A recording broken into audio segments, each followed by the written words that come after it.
Hello, everybody. Welcome into 4 minutes until showtime. a Monday edition of the Computer America Show. And as you see, the surprises are continuing on.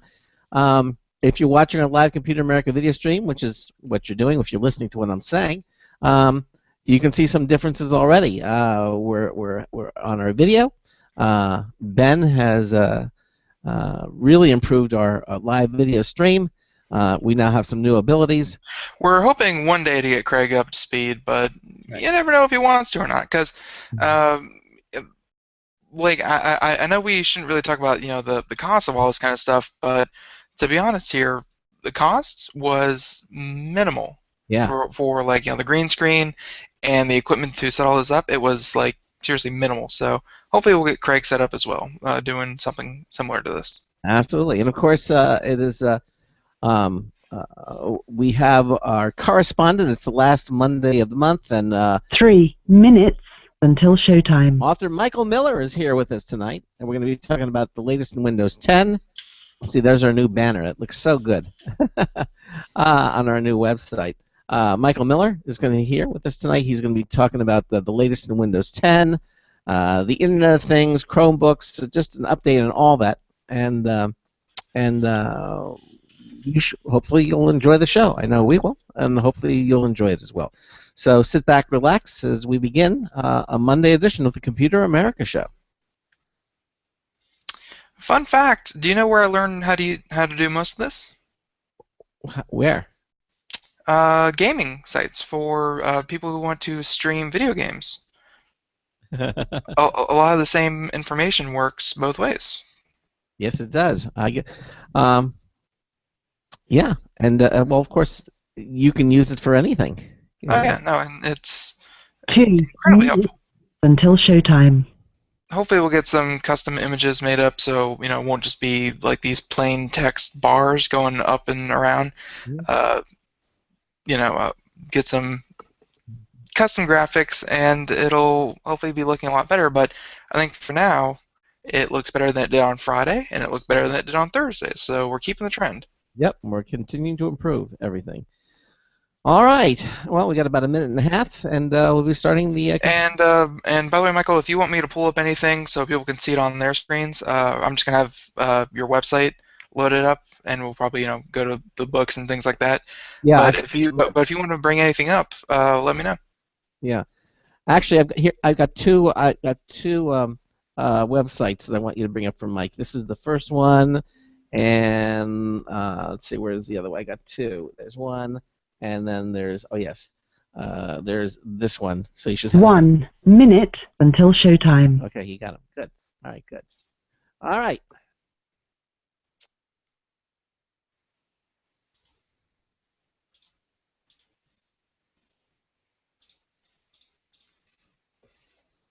All right. Mm-hmm.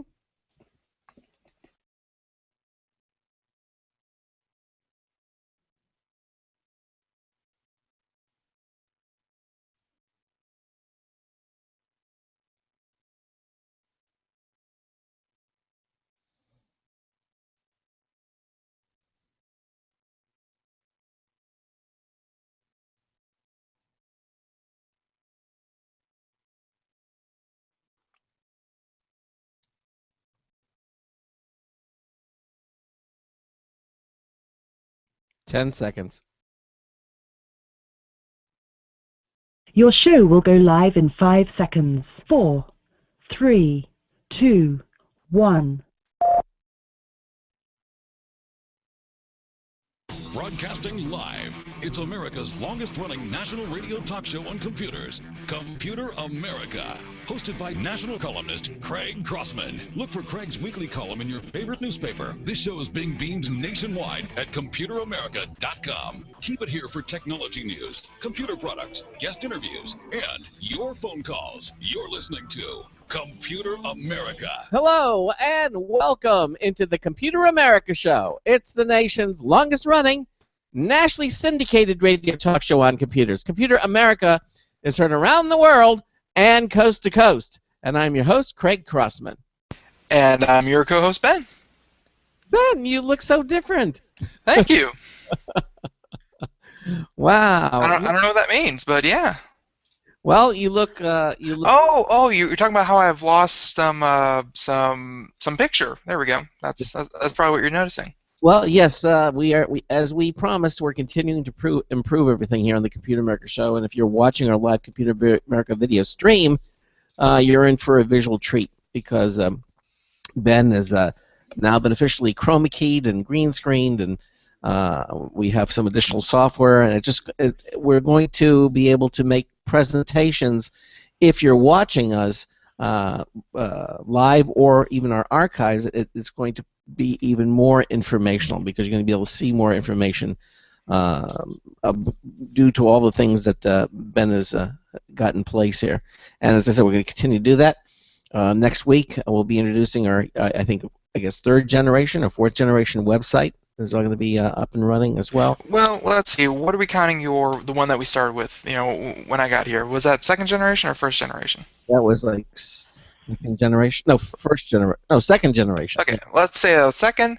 Then we used Wix was our third, and now we're using WordPress as our fourth gen website. Yep, exactly. Which is something like this, but we had it there a couple days ago, and it was very, very sterile, very, very white, very, very clean. So our webmaster went in and threw paint everywhere, and now it's a bit more colorful. I personally like it, just a bit more. And yeah, so today though is the first day we're actually going to officially announce that we are going to be moving to a new website. And a host of other changes. We'll probably get. I think it's kind of rude to have our guests waiting in the wings while we, expand on that. But we'll be going into those when we have some time.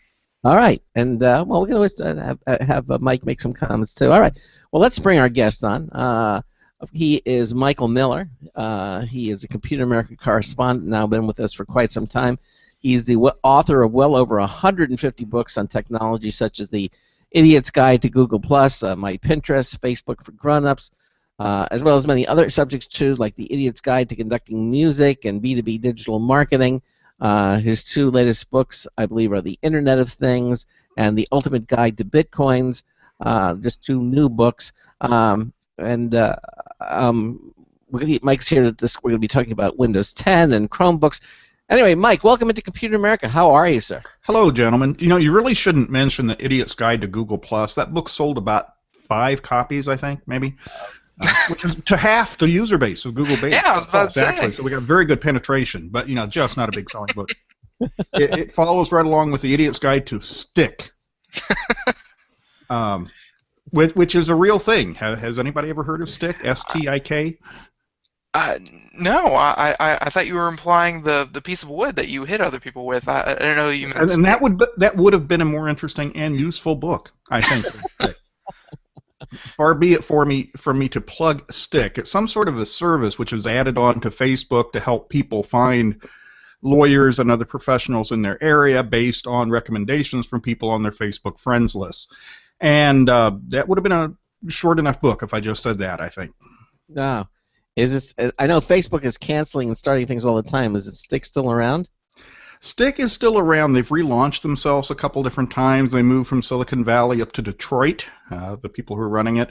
But it was, sometimes I write books because I have a good idea. Sometimes I write books because people ask me questions. Like, oh, people are having problems with this, or they have questions about this. And other times the publisher comes to me with ideas. That was a publisher idea. So. Okay.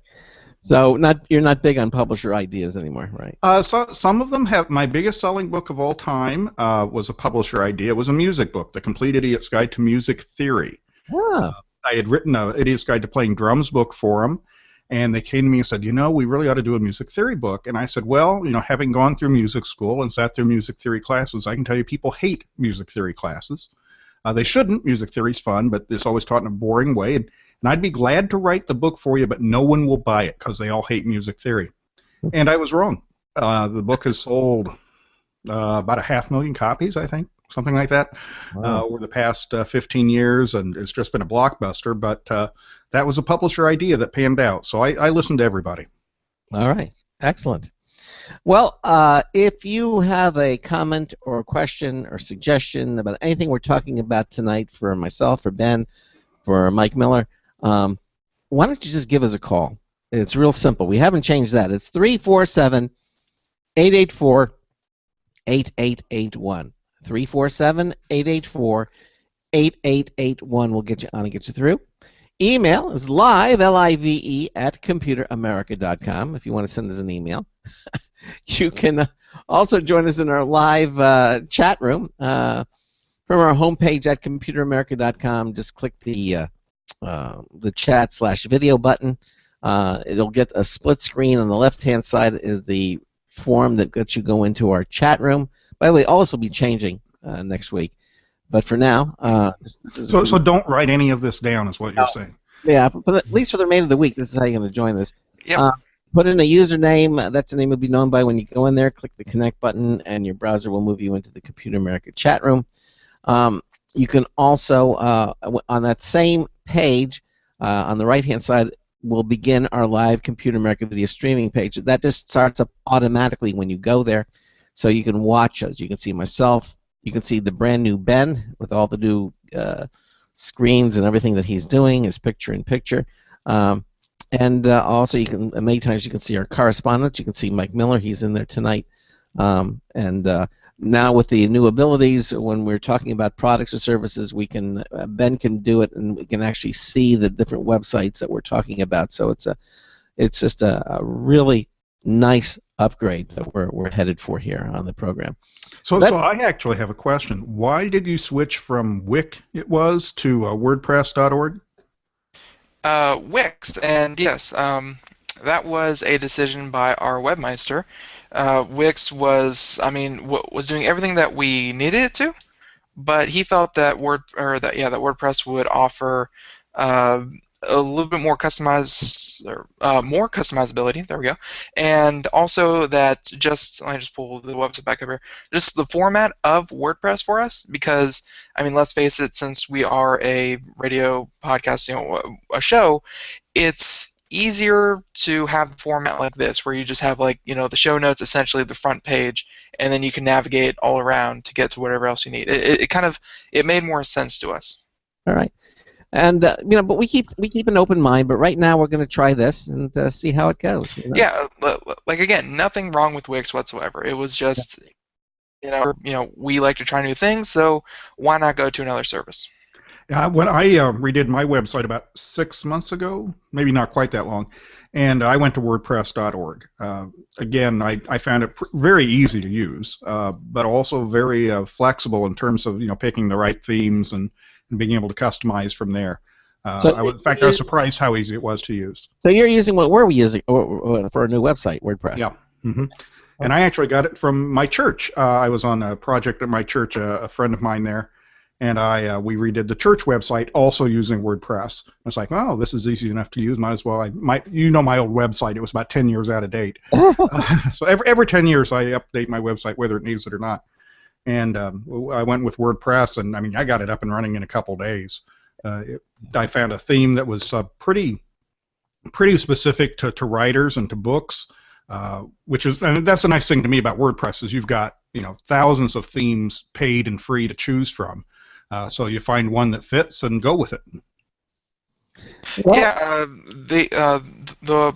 he wanted to use something though called WordPress.org, which is I hear different than WordPress.com. It's their open source kind of thing. So he wanted to try that just to give him more customizability and plugins galore, because because it is open source, you can have plugins that people made that they never intend to market, or they're probably not even that good, but hey, you have access to them. So he's trying out the nerdier side of WordPress. Well, it's easy to get too carried away and put in too much junk, kind of like the early days of desktop publishing. Oh, yeah, too many fonts. Yes, exactly. I'm redoing our church newsletter, too, and the lady who's been doing it, I counted actually 21 different fonts in a 2-page newsletter. It was incredible. I haven't dealt with that for 20 years, and there it was. But WordPress.org, you can do the same thing, but some of the plugins are nice. There's some very nice menu plugins and things like that, which can really add functionality to your site. Well, you know what caught me off guard, and again, I did not realize that WordPress was a website development. I think a lot of people have that misconception. I Yeah. thought it was primarily a blog website, if you keep blogs, and not a development site for websites. Well, that's the difference between WordPress.com, which is the kind of the blog side, and WordPress.org, which is the web development side. Well, And again, most people don't realize that. And then the other thing they don't realize is WordPress.org is free to use. Now, you know, depending on, you might pick a theme from a third party that costs you something, or a plugin that might cost you something, but you know, the whole skeleton behind the scenes there, WordPress.org, is all free to use. there you go. Well, that was a bit. And I was gonna say, we have warned our webmaster that, hey, you can get too carried away, and we think it looks pretty pretty orderly right now, but that could quickly change with all the stuff you can add in. So, Well, what we're going to do is we're going to have our show. In other words, we're going to, instead of having our show notes newsletter, we're going to be this, by the way, was the official last newsletter. It said right there. We're moving away from which is so 90s, I guess, and what we're doing is. Well, let's have Michael Miller's opinion on it. You know, we here at Computer America, we've been using Craig first called it a buddy list, which was so AOL, and then it was the show reminder, and essentially it's just a giant mailing list. Mm-hmm. Do you think that's dated? Because no, I don't. Email marketing is still a very strong thing. It is still the most effective means of online marketing out there. More effective than banner ads, more effective than social media marketing. Email marketing still gets the best results. Now, that changes a little bit when you go generationally. You know, if you're aiming at the millennials, is it the people who are 22 years old and younger? Forget email marketing. They never check their email. They don't use email at all. You got to find something else to get to them, text marketing or something. But for the older generations, so say 25, 30 and older, email is the most effective way of marketing. So you might say it's old-fashioned. Who cares if it works? You know, people read it. People look forward to regular emails, whether it's from you or Delta Airlines or Amazon or whatnot. If it's really targeted and if it's really useful, if it's got useful stuff in it, then people will read and open your emails. It's very effective. Well, we use our show reminder primarily to talk about who's going to be on show for the entire week. And Aaron, who's our webmaster, felt that using social media would be a better venue for saying, okay, go to Facebook. We're going to have on our website, we're going to have the calendar that people can look at every single week and see who the guests are and click on it and get information, who's going to be the guest, and do it via the website as opposed to social media, as opposed to an email newsletter. Well, there's nothing to say you can't do both. I mean, the online audience is not homogeneous. There's a lot of different types of people who like to get their information lots of different types of ways, and my recommendation would be to do both. I mean, yes, there are some people who are going to go with the social media route. Other people, however, will still like the email newsletter, and you can judge the effectiveness of both as you go forward. But I wouldn't cut out if it were me, I would not cut out the email at all. Hey, Ben, so what do you think? There it is from Mike. I think that's something else to throw on the fire, but you're not wrong, which I kind of hate right now because I was obviously pushing in the other direction. So, but things are changing. We'll definitely try. And hey, if we don't like it, we can always go back. I mean, we're not gonna disband the mailing list and throw it all away. It's just we're going to try another way. And it seems like social media is maybe not taking off. It's just as established, I think, at this point as email. People are on social media. They may transfer from Twitter to Facebook to Pinterest to what have you, but I think people are going to have social media and they're going to have email, and I think there's a lot of overlap there. So you could get away with one or the other. Well, we'll try. Well, nothing says we can't try both. Anyway, nothing is in stone, and we're certainly we're going to stay flexible on that. So we'll see. So that was a good opinion from Mike. You asked for it, he gave it to you. Okay. Hey, I have more. What's my favorite color? Green. Why not? All right. I think we should start. We had a number of topics that we're going to talk about, and I think why don't we lead off with Windows 10 and see where that stands. I know we're getting closer and closer to the unveiling or the launching of the operating system, but yeah, I think since you were last on, I think it was like the CEO or lead marketer of someone of AMD might have let something slip. Yeah, let something slip. Yeah, he's talking about he anyway was talking about a release sometime in July of Windows 10, and that may, well, it depends on what you call release. It very well might be that they go RTM release to manufacturing at the end of July. I mean, that would make sense because it would get the operating system on computers for the fall selling season. You would think they wouldn't go much past that. Now, that doesn't mean it's going to be on store shelves. It doesn't necessarily mean it's going to be available for download at that point in time, but that's when they would release the copy to the various hardware manufacturers so they could preload their machines. That makes sense in terms of timing. Okay. So what release are they on now? Let's see, is it 1056 or 1059? Actually, the current release I have not downloaded. It just came through a couple days ago because it has it's got a little minor, little tad bit of a bug in it. A lot of things are working, a lot of things have been changed, but if you actually try and open a program from the start menu, it won't open. So it's just a minor bug. It really doesn't affect operation that much, other than you can't open any programs or anything with it. But Microsoft knows about it, and that they promise they'll fix that before the final release. And to be fair, we're talking about beta software, so there's going to be bugs. It just seems to me that one where you can't actually open any programs from the start menu is kind of a big bug. I'm not sure I would have released that one to the testers myself. By the way, we got a comment in the chat room. He says, if you do not want to use email lists, he says, put the calendar on your website, which we have, which we're going to. We're going to. I'm glad we're scaring people right now with all the changes we're making. Sorry to go off topic, but yeah, no, we plan on having a fully interactive calendar on the website where you can not only check a week ahead, but pretty much as we schedule them and as they're confirmed. A week ahead, a month ahead, 2 months ahead, and then you can even go back, a month, 2 months, a year behind. You can go either way and look at all the guests for a particular day and a search function. So hopefully it's much, much more usable than a simple list every week. Yes, exactly. Because the show reminder has kind of degraded into a list. In other words, we had articles and stories and what have you, but now we're putting them on the new website, and the show reminder is pretty much just a vehicle to deliver who's going to be on the program for that week.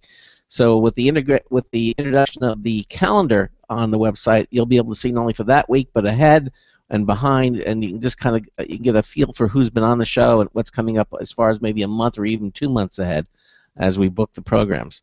So and that'll be a very dynamic element because you're going to see how guests will change and shuffle and move around. It was all behind the scenes, but we're bringing it to the front so you can actually kind of see what's going on here on the program.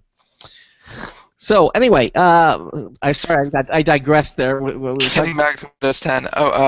And also, by the way, other than bugs, there's news on the I don't want to say Internet Explorer, but Project Spartan front, right? Like they have a new browser out that's not Internet Explorer anymore.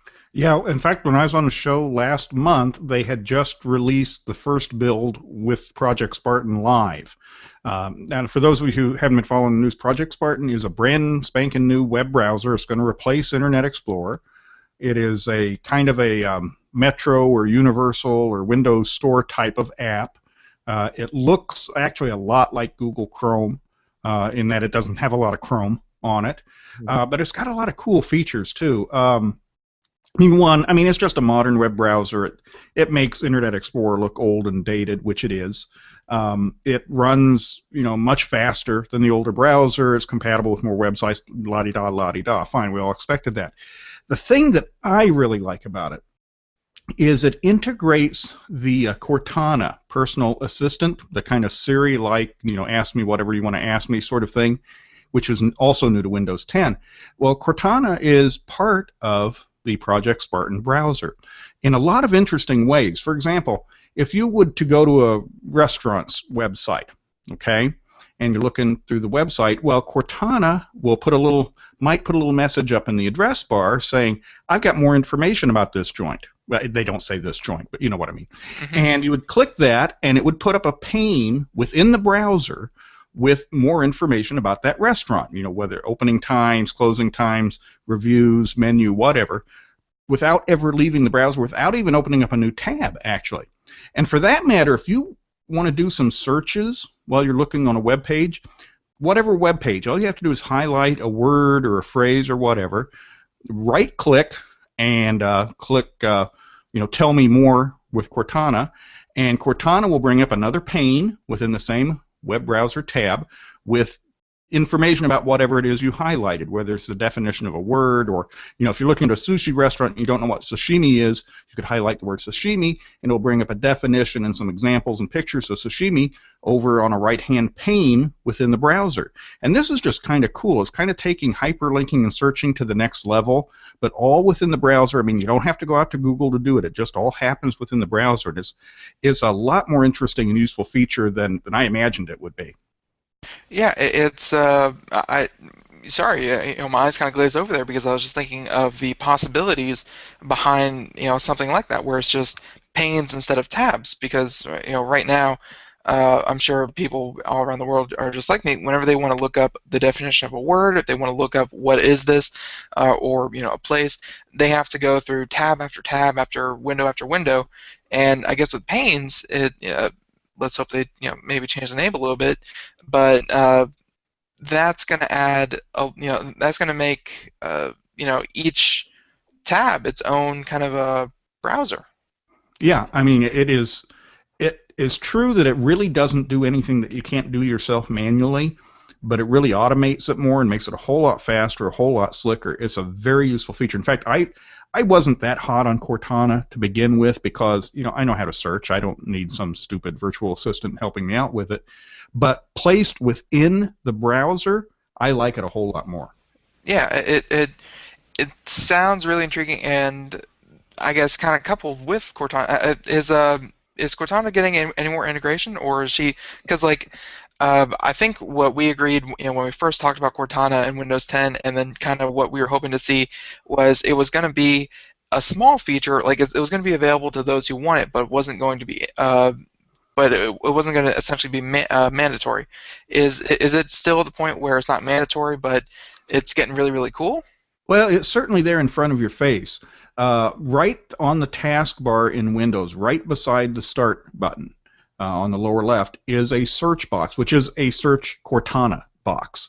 So it's not hidden at all. It's put right there in front of your face. Now, there are various stages of Cortana that you can decide to activate or not. I mean, you can have it just do basic searching, in which case it would search your computer for files, it would search the web for whatever you entered, but you can also you can also enable various things so that it would track your behavior and feed you personalized news feeds, personalized weather, stock reports, that sort of thing, and feed that to you automatically also. So, and you can decide how much of that you want to activate and how much you don't. So you can activate different levels of Cortana.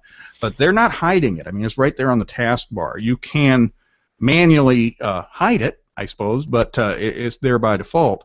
But where it's really going to be noticeable is in the browser. I think that's the secret weapon there. I think that's the one where it all comes together. Yeah, Windows has always had Internet Explorer, and I don't think they ever, like back when Internet Explorer was first released, it was okay, but I think when you have a browser built from the ground up to work better with its operating system, I mean, just like how a Chromebook works great with Google Chrome and that kind of thing, it's Apple and Safari. Just using that platform and using that browser is going to be a much smoother experience, which I can't wait to check out, because right now I use Chrome and it's great for the syncing ability, but if Windows can offer me that with Project Spartan and be more integrated with my not just my browser but with my desktop and my computer, I mean that I'm a diehard Chrome fan right now. I'd be willing to switch over. Yeah, right now I haven't seen the syncing abilities quite so much. You know, technically you could sign into another Windows computer, another Windows 10 computer with your Windows 10 account, with your Microsoft account, and you would get all your bookmarks and stuff synchronized at that point in time anyway. But without logging into the whole system, I don't know whether everything syncs or not. That's an interesting question that I mean, well, you can't test Cortana outside of Windows 10 anyway. So I don't know how that's going to work. So I still like that ability to, you know, whatever computer I'm using, my Chrome always looks the same. And I don't know whether Microsoft's going to quite compete with that or not. But other things like the Cortana integration are going, you know, to make it very attractive to people. Let's put it that way, very attractive to people. No doubt, and I guess some of those people also include, you know, people in other markets, which I think Windows hasn't been the best at trying to capture. In their mobile space, I mean, Apple with their iTunes and their iDevices and their Apple computers, I mean, that stuff is flawless with AirPlay and that kind of thing. Mm-hmm. Chrome, Chromebook, and all the other things, they do syncing really well. But I hear Windows 10 is also going to have some integration with the Xbox, the Xbox One. There we go. My bad. The Xbox One, and maybe even some phones that are going to be released with Windows 10 as well. And I hear tablets with full Windows 10 as well.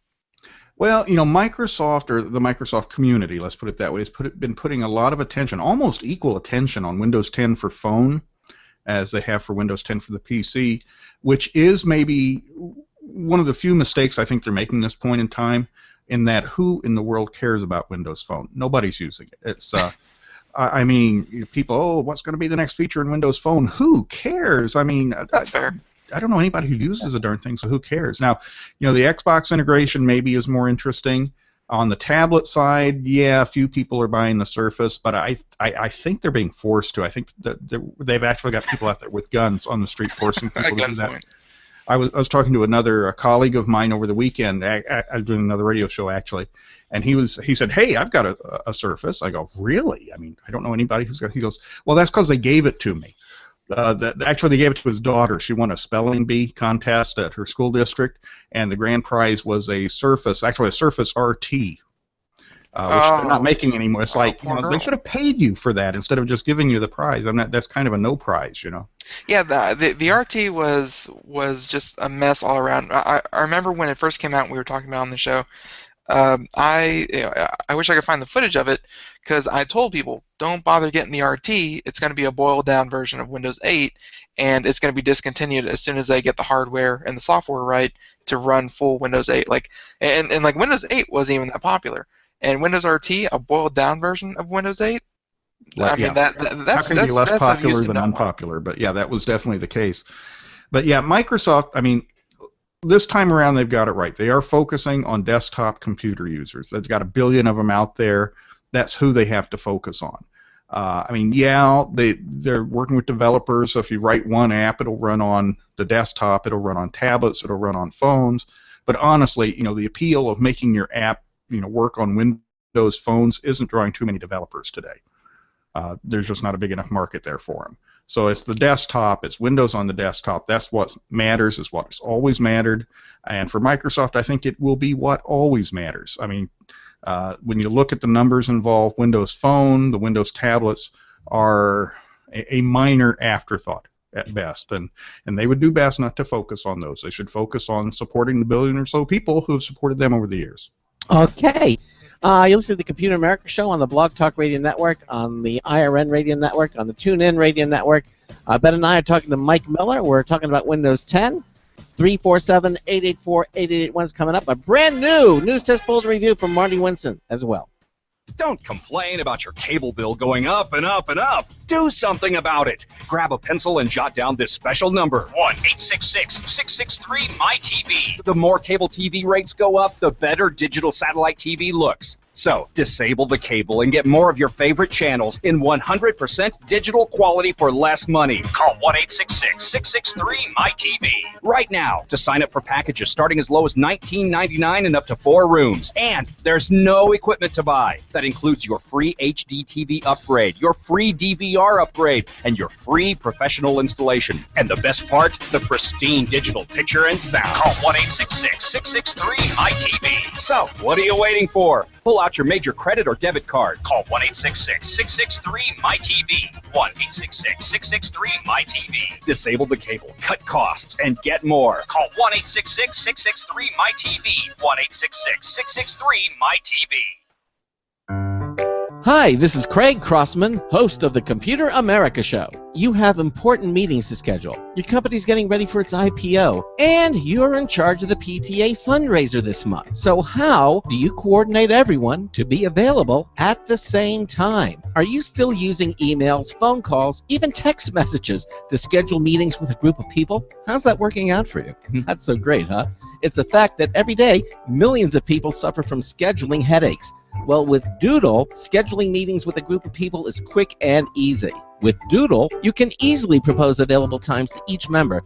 Each one checks off the times that they're available, and then you simply pick the time that works best for the group, all in an easy-to-read display that integrates with your existing calendar. Nothing could be more simple. Give Doodle a try for free, and like millions of Doodle users, you'll truly see how easy it is to find the perfect date and time for all your meetings. That's www.doodle.com.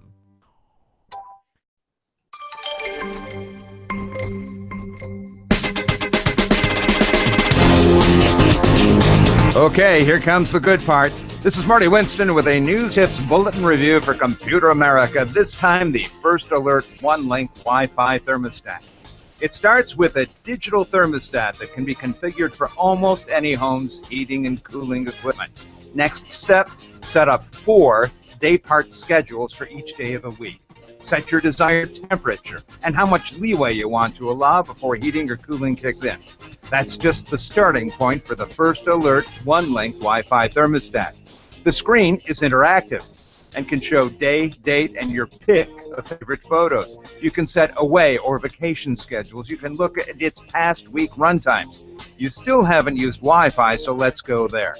One choice is to configure it just to download your local forecast, which displays at the top of the screen as a temperature with a trend arrow and a probability of a precipitation with an outcome icon. You can also use their cloud service to read and control your thermostat remotely through any of several companion apps. We recommend against that, but we're not your mommy, so you choose. Bottom line, the First Alert One-Link Wi-Fi thermostat hides a very nimble control system behind a very pretty face. This is Marty Winston with the News Tips Bullet Review for Computer America. Welcome back to the Computer America Show. It is 33 minutes past the hour. That was a brand new Marty Winston. No, same old Marty Winston. Brand new News Tip Bulletin Review. It's not like we went out and replaced our Marty Winston. But, brand new one. We should be hearing another one in the second hour. And those are the same ones all week long. So, if you didn't catch it this time, don't worry about it. I didn't catch it either, so we'll catch it tomorrow. But right now, we are talking to Michael Miller right now, and we're talking about Windows 10. Windows 10, all the changes, and it's going to be a very, very different, I want to say very, very different, and then people were like, oh, this is just like Windows 7. Why do you say it was so different? But it's going to be a new, very, very important operating system because personally, I'm anticipating a lot of people are going to switch to it because I know I am. So, if I do it, a lot of people are going to do it. So we're talking all about the changes. Just got finished talking about, Project Spartan and some of the other features there with Cortana involved. Anything else that was of big note? Like, are they doing something to, maybe cure, computer viruses or anything? Like, do they have anything else big in the chamber? The Project Spartan is probably the last big thing to be introduced to it. I'm trying to think if there's anything else they haven't gone live with yet. Here's the thing with Windows 10. It is, or at least it started out as, kind of a more natural successor to Windows 7. It kind of just forgot that Windows 8 existed completely, which was the best thing to do, and it feels like a successor to Windows 7, but they really have overhauled the interface. I mean, this is as different an interface as Windows Vista was to Windows 95, or Windows 95 was to Windows 3. It's that big a change in the interface. It's kind of tough to describe. It looks a lot, it's this flat design that Google's been embracing, that Apple's been embracing and taking into the Windows environment. So even though it feels like Windows 7 upgraded, it looks a lot different, but in a good way. I mean, it's not like Windows 8 did, and they did away with things. No, this is just putting a different fit and finish on things, and it's a good fit and finish. It's making a better use of screen real estate. It's putting the most important stuff right up front. I think they've done their job well. I mean, yeah, there are new features introduced like Cortana and Project Spartan, and who knows what they're going to call Project Spartan. They need to call it something other than Project Spartan. But I think what's more important is, it's just the evolution from Windows 7, but upgraded to the 21st century. And honestly, that's all Windows needs to do. They really don't need to pull any tricks to stay dominant. They just need to stay useful. Yeah, I mean, and unfortunately with Windows 8, they went the opposite direction. They took usability out of it, as opposed to adding more usability. Hey, maybe that's what people wanted at the time. It was not. They were and as Microsoft quickly learned, it was not what anybody wanted at the time. The only complaints I've heard about Windows 10 are from the handful of users who do use Windows on a tablet, that by essentially, saying that Windows 8 was just a dream, and Bobby comes out of the shower on Dallas, it's which is kind of what it is. There's like, oh, Charms bars. We don't know what those Charms bars were. We never had Charms bars. But some of the features in Windows 8 worked really, really well on tablets. So by removing those features to make it work better on Windows Desktop, which is a smart move, they're actually kind of downgrading or degrading the experience for tablet users a little bit. Now, ultimately, who cares, because there aren't that many of them. But if you hear any complaints about Windows 10, that's where you're hearing it from, is people who were using it on tablets. Now, all of a sudden, there's a taskbar at the bottom of the tablet screen. Well, for a desktop computer user, of course there's a taskbar, but as a tablet user, do you really want a taskbar there? Yeah. And they changed a lot of the gestures and done away with some gestures and swipes and that sort of thing. So maybe it's a little bit step backward for the tablet users, but Microsoft wasn't playing hard in that space anyway. So it's a good compromise. And I can't imagine like if they're still working on the Windows 10 beta builds right now for desktop, I can't imagine that whatever they're pushing out Windows 10 related for tablets can be anything but beta, if not alpha. Like they're probably going to change, just as much, if not more, after the release of Windows 10, because obviously, like you said, they're focusing on the desktop, but tablet, I don't think they want to drop them completely. It's like, oh, ew, wait, we ever touched that market? Gross. But I think here's the thing: the version for phones, the interface is different, but the version for tablets and PCs, it's kind of the same interface. The difference is when you go into tablet mode, and and Windows 10 will sense what type of device you're using, and will either go into desktop mode or tablet mode. And you can switch this manually also. It's down buried in the settings somewhere. But in general, if you've got, say, a hybrid PC and you're using it with a keyboard, it's going to be in desktop mode. You disconnect the keyboard, it's going to switch automatically to tablet mode. And in tablet mode, what happens is the start menu expands to fill the whole screen. Now, it's not a start screen like Windows 8 had, but it's like a big start menu, okay? And the running apps get taken off of the taskbar, but the taskbar is still there. And any app that you do start automatically goes full screen in tablet mode. So they're just little things like that. So it's not like it's a full-blown different operating system for tablets. It's really just a variation of the interface optimized for use with smaller screens.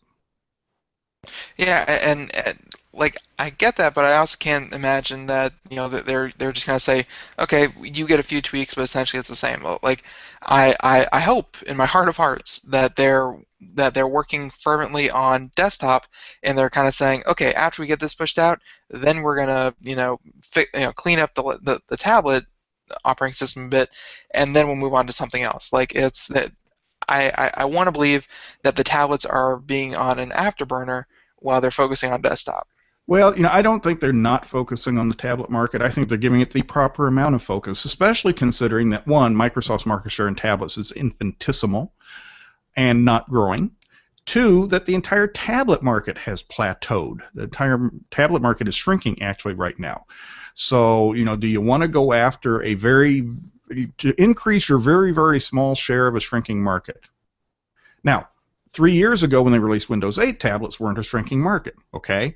But they are now. We now know that X number of people want tablets, and they got them. And that's it, and they don't upgrade them every 2 years either. They keep them for a while. So, to Microsoft, they're not a player in this thing, and they're not going to be a player. I mean, here's where smarter heads have to prevail. Is Microsoft going to be a player in tablets? The answer, no. I mean, they can be a small player, but they're not going to beat Apple. They're not going to beat Android. They're going to be number 3. Same thing with phones. There are a couple markets out there, a couple countries out there where Windows Phone sells some, but overall, Windows Phone is a almost negligible distant number 3, and that's not going to change. They're not going to become the number 2 player. They're in either tablets or phones. Now, could they have a slightly larger market share? Maybe. Is the market share they have profitable for them? I don't know. But to throw good money after bad in those 2 markets, I think would be irresponsible on Microsoft's standpoint, and I don't think they're doing it. Yeah, I think if they can be happy with being number 3 in both markets, then they're going to get people who are going to use them, but they're going to keep that strong, 3 to 5% instead of any kind of commanding, 50, 60% like iOS has. If you're happy with 3 to 5%, then that's fine. Yeah. And maybe they are. I mean, we're still not talking small numbers. In any case, 3% of a big market still isn't a small number. But yeah, I mean that was a mistake they made with Windows 8. They thought, well, by golly, we're going to take over the tablet market. We're going to take over the phone market. And they threw all the resources in that direction, and where did it get them? I mean, it was a really bad allocation of resources and focus. Ben? Or did we lose Ben? No. Nope, just muted. No, but, okay, yeah, so... I like the way you're moving around the screen, by the way, if anybody's watching on here. There's little heads popping up here and there and whatnot. Yeah, that's... Where's Waldo? Looking for Ben. So someone mentioned that when you have the Google Hangouts up or you're watching the YouTube link, my head is actually hidden behind everyone's portraits. That's true. I was going to mention this. I'm glad you fixed that. That was a good fix. Okay. Yeah. So no one said it to me until whenever. So yeah, we changed it, but yeah, that's neither here nor there. You need to work on something. Maybe if you had like a little trash can or a box or something that your head could pop out from, or behind some bushes. I think trash can was copyrighted by Sesame Street, but I'll check into the others. You can call you Grover. Exactly. But Windows 10. That's about all I have to say on Windows 10. Didn't really have anything to say about it. Can't wait for it to come out. But yeah, that's all I got. Is there any? Have we covered all the new parts that were in this latest release, Mike? The biggest one was the Project Cortana. Project Cortana. See, I'm getting them mixed up already. Project Spartan. Give the darn thing a name, for God's sakes. Bob, Fred, something. But yeah, the release of the browser was the big thing. At this past that, they're fiddling with icons. They're moving some things around. They're changing some. There's some differences in color schemes. Where they put the power button has changed. I mean, who cares about that stuff? That's just the details. Let me ask you this. I know you've been giving commentary on the Spartan browser, and I value your opinion because you are very forthcoming on if you like something or if you don't like something, which which is great because I don't get the straight scoop. If you had to compare it, let's say now with Well, obviously, I think I know what your answer is going to be if I say you have to. If you compare it with the old Internet Explorer, I mean, I think you're going to say, "Wow, it's wonderful." Yeah, no brainer, no brainer. See, somebody wanted him to look like Max Headroom, and now he's doing that. I'll be honest with you, I don't know who that was. I had to Google it, and I just looked for the background. So I don't know who Max Headroom was. I don't know who It's a that is. generational thing, isn't it? Yeah, there's a generation thing. Yeah, exactly. But looking at Spartan and comparing it, let's say, with other browsers that are here now, do you feel that definitely are they moving in the right direction? You think it's going to be? Oh yeah, it's going to be really competitive. I mean, you're going to have a couple. I mean, I'm a Chrome user, so you're going to have, I think, at least two things that will make it competitive with Chrome. One, it's a newer browser than Chrome. It's a more modern browser than Chrome. It's gonna, once they get the initial bugs out of it, get it running, it's gonna be a faster browser than Chrome. I mean, I got an issue with Chrome right now. It's a resource hog. The darn thing eats up half the resources on my computer if you get a few tabs open. Cortana promises not to be, and that might make me switch. Yeah, so you're right. So you're not the only one saying it.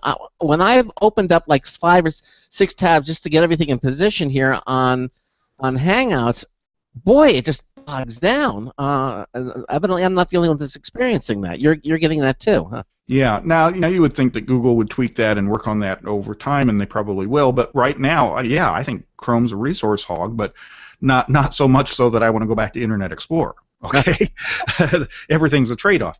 But if Cortana comes out and is not as much of a resource hog and is a smoother, faster browser, which it promises to be, okay, that's something in its favor. The other thing is the integration with Cortana, and that is a big thing. You talk about it and you say, oh, it might be cool. I don't know. Once you start using it, it's like, okay. Yeah. Well, did you drop? I don't know. I think we just lost them. So those two things alone might cause people to switch from their other browsers. Now, the thing that might hold people back is the fact that, of course, it's from Microsoft, and everybody hates Microsoft, the evil empire. So, Microsoft could come out and with a cure for cancer right now, and people will say, well, I don't know, I'm going to wait till version 2.0 comes out. People just love because Microsoft has earned that reputation over the years. Yep, and hey, it's always fun to hate the big guy root for the little guy, but I think at this point there aren't really any more little guys. I think everyone's a big guy in this market. No, not in this. Well, I remember back 20 years ago when Microsoft Internet Explorer was the little guy. There was a time where the Internet Explorer was the underdog, and they were doing some cool things that Netscape wasn't doing at the time, and you kind of rooted for Microsoft as being the underdog, which is difficult to think of, but it was back then. And all the things you were talking about earlier in terms of being integrated with the operating system, well, all that got Microsoft in trouble with the FTC and other places because they were too integrated with the operating system back in the early days. But I'm not sure they were any more integrated then than what Spartan is now, or that Safari is now, or Chrome is to Chrome, for that matter. So, I don't know. I think we've turned the corner on that monopoly integration thing. Yeah, because I mean, in retrospect, you look at it. You wanted this wonderful integration, and then the people were complaining, "Oh, you're integrating too much." I mean, it was like they keep moving that little line, Yeah. When you cross it, and yeah, and not just the web browser. I mean, there was a lot of talk. Microsoft's including their own email program or their own photo editor in the operating system. That's going to put small companies out of business. Well, now people expect that stuff in the operating system, and I still have trouble understanding why do I need a video editing program as part of my operating system? That seems dumb to me, but people kind of expect all these extras to come with the operating system. Apple does it, Microsoft does it, Google does it with Chrome OS. So what was non-competitive 20 years ago is kind of expected by the marketplace today. Exactly, I agree. It is part of the way we look at things from now, that as opposed to 15, 20 years ago, has changed radically, and now it's no big deal, as you say. Now people expect that. Yeah, and not just with computers. I mean, look at your phone. Your phone comes preloaded with so much stuff from your carrier or from Android, from Google, or or Apple that really why do you need to buy third-party apps? Because Apple gives you everything on the iPhone. Well, isn't that non-competitive too? Yeah, it is. Yeah. I mean, look what Apple did. They put on the latest version of their iOS 8. They put a thing for the iWatch on it, and the whole huzzah went up about that. I don't have an iWatch. Why do I want the app? And they made it so you can't delete it. Of course. Yeah, and of course you can't use the iWatch without the iPhone. So isn't that non-competitive? Yeah.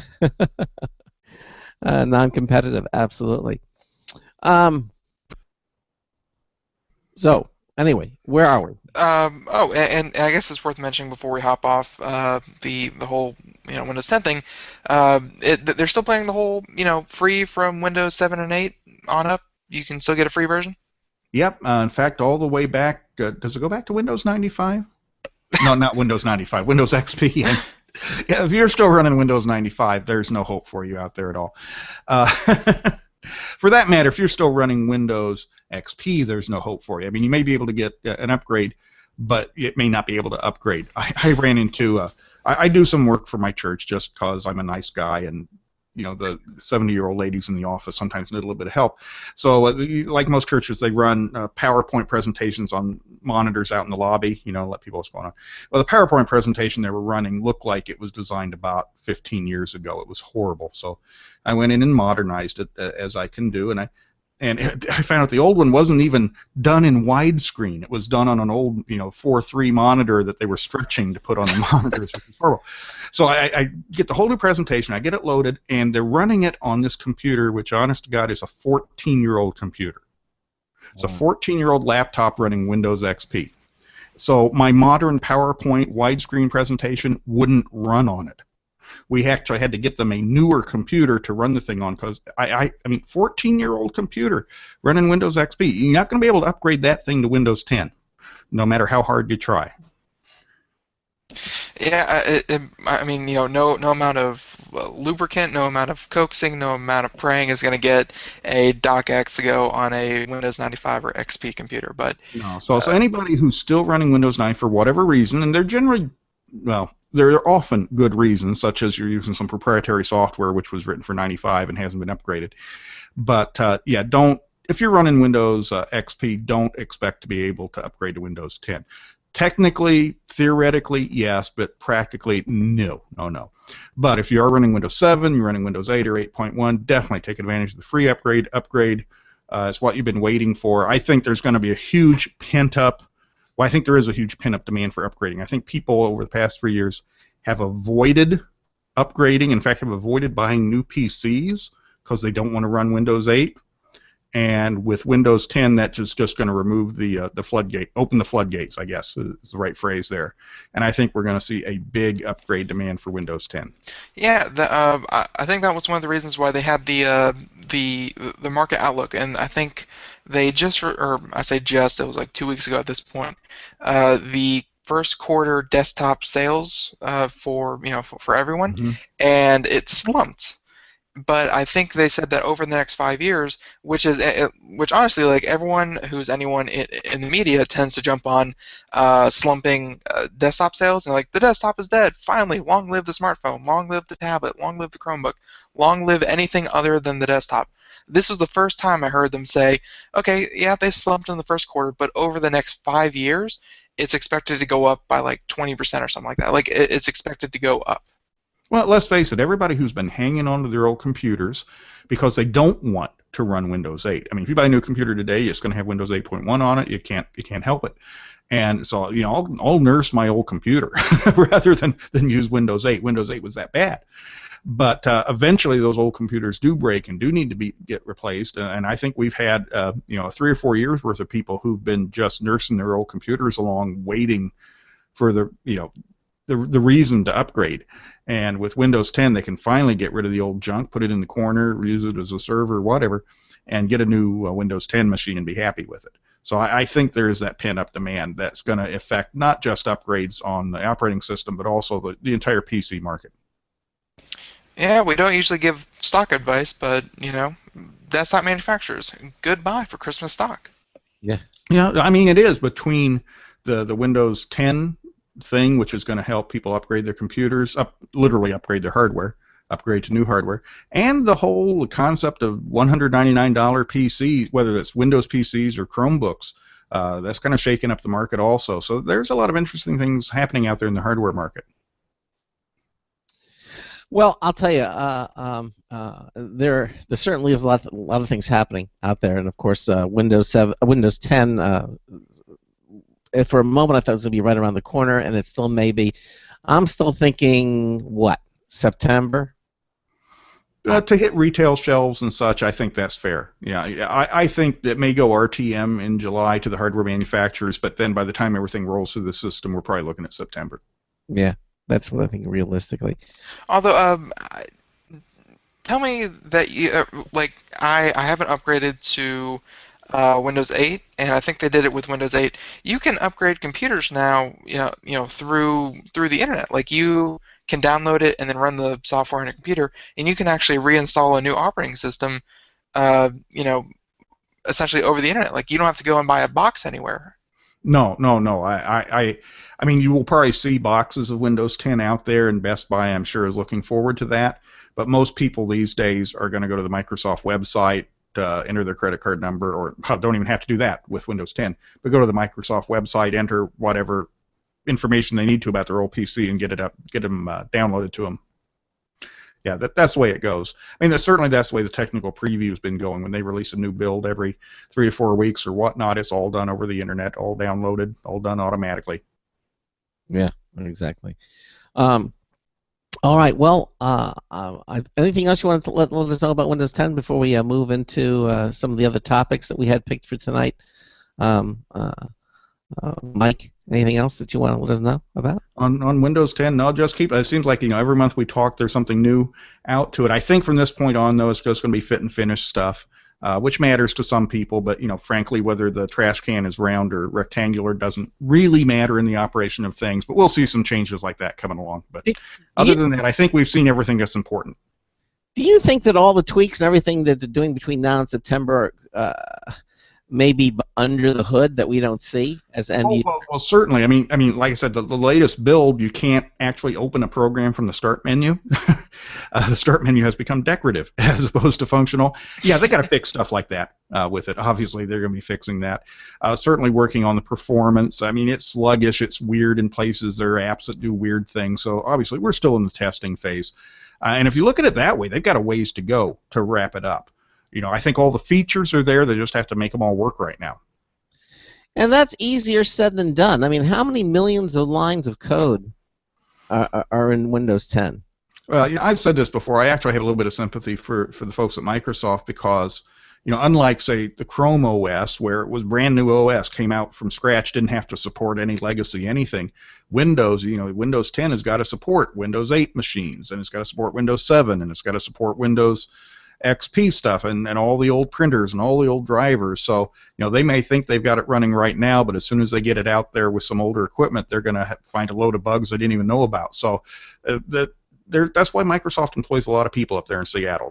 There's a lot of stuff to track down in this huge thing that is the Windows operating system. Yeah, I mean, do we even know how many millions of lines of code the Windows 10 is today? I don't know. Not until they make it open source. Yeah. Well, there has been talk that at some point in time in the future, Windows might go open source. I find that interesting that Microsoft is at least talking about that. Well, that way you get the rest of the world working on it. Yeah. Not only how many people are employed by Microsoft at Redmond? I mean, working on this tech. Tens of thousands, or thousands at least on the Windows team. Tens of thousands overall. So yeah, it's a lot of work and. And here's the thing: if they're going to start giving it away, then that revenue stream they've got coming from Windows is going to get smaller now, isn't it? So what are they going to do? Just rely strictly on Office or Office and other revenue streams as they develop? Yeah. In fact, right now Office is a bigger revenue stream than Windows is already. It has been for a long time. I mean, we had Microsoft on the show, and they said that that's the real cash cow for Microsoft, not Windows, but Office. Hey, music means we're up at the top of the hour break. You listen to the Computer America Show on the Blog Talk Radio Network, on the IRN Radio Network, on the TuneIn Radio Network, Michael Miller is here with us for both hours. We got another news tips bulletin review from Marty Winston coming up as well. We're going to do a short break, and then we come back. It's the Internet of Things with Michael Miller. Stay with us. Broadcasting live. It's the only national radio talk show on computers to air every weeknight. Computer America. Hosted by national columnist Craig Crossman. The first hour's behind us, but there's still more of tech news, tech talk, and your phone calls. We're being beamed nationwide at ComputerAmerica.com. You got computer problems? Bring them on. You're listening to Computer America. Computers run the world, and we run computers. Call us or send us an email to live@computeramerica.com. Hello and welcome into Hour 2 of the nation's longest-running, nationally syndicated radio talk show on computers. This is the Computer America Show, and I'm your host, Craig Crossman. And I'm your co-host, Ben. And welcome into Hour 2 of the program. If you're just joining us, Michael Miller is here with us, author of over 150 books. And one of our correspondents who appears now on the last Monday of every month. Ben is now in his, I wouldn't say full regalia, but a lot more is going on. If you haven't seen our I got my equipment! Yay! It's a live video stream. Now he can look like anything from Max Headroom to to more productive things now, because we're talking about websites. You can see the websites as Ben is speaking. He's got his chroma key, the green screen, everything is all up and running. And now we're just going to fine-tune. We mentioned earlier that the Computer America website is going to be moving. You won't have to do anything, but when we go to our next generation of the website, and that's going to be starting, we think Monday is going to be happening. A lot of things are up in the air that we're doing, but we're still trying to hammer everything down to get everything in place for the show. But again, right now, if you go and when Ben speaks, you'll be able to see the websites moving and changing behind them. They're the websites that belong to Mike Miller, our guest for the remainder of the show. And in the first hour, we were talking about Windows 10, and but now I want to kind of move over to the Internet of Things. I understand that you also have a book out now on the Internet of Things. Is it finally out, Mike? It is out. It came out about 3 weeks ago.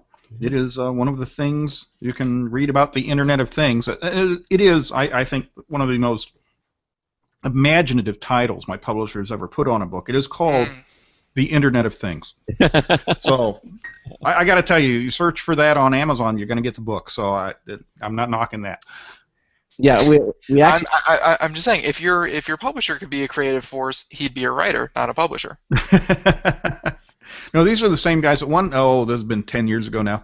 I wanted to do a book called How to Fix Websites That Suck, and they wouldn't let me do that. And we ended up calling it, I don't even know, How to Fix Annoying Websites or something like that.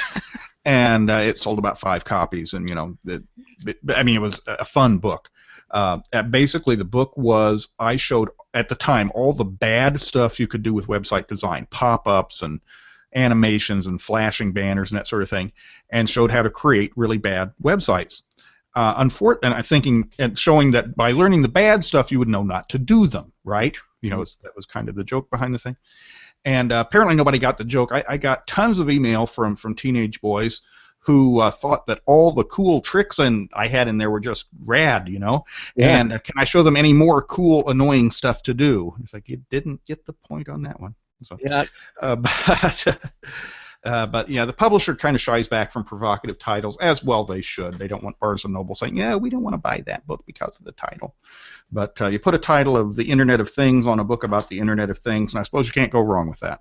No, I'll tell you, we had that author on the show who's a video expert.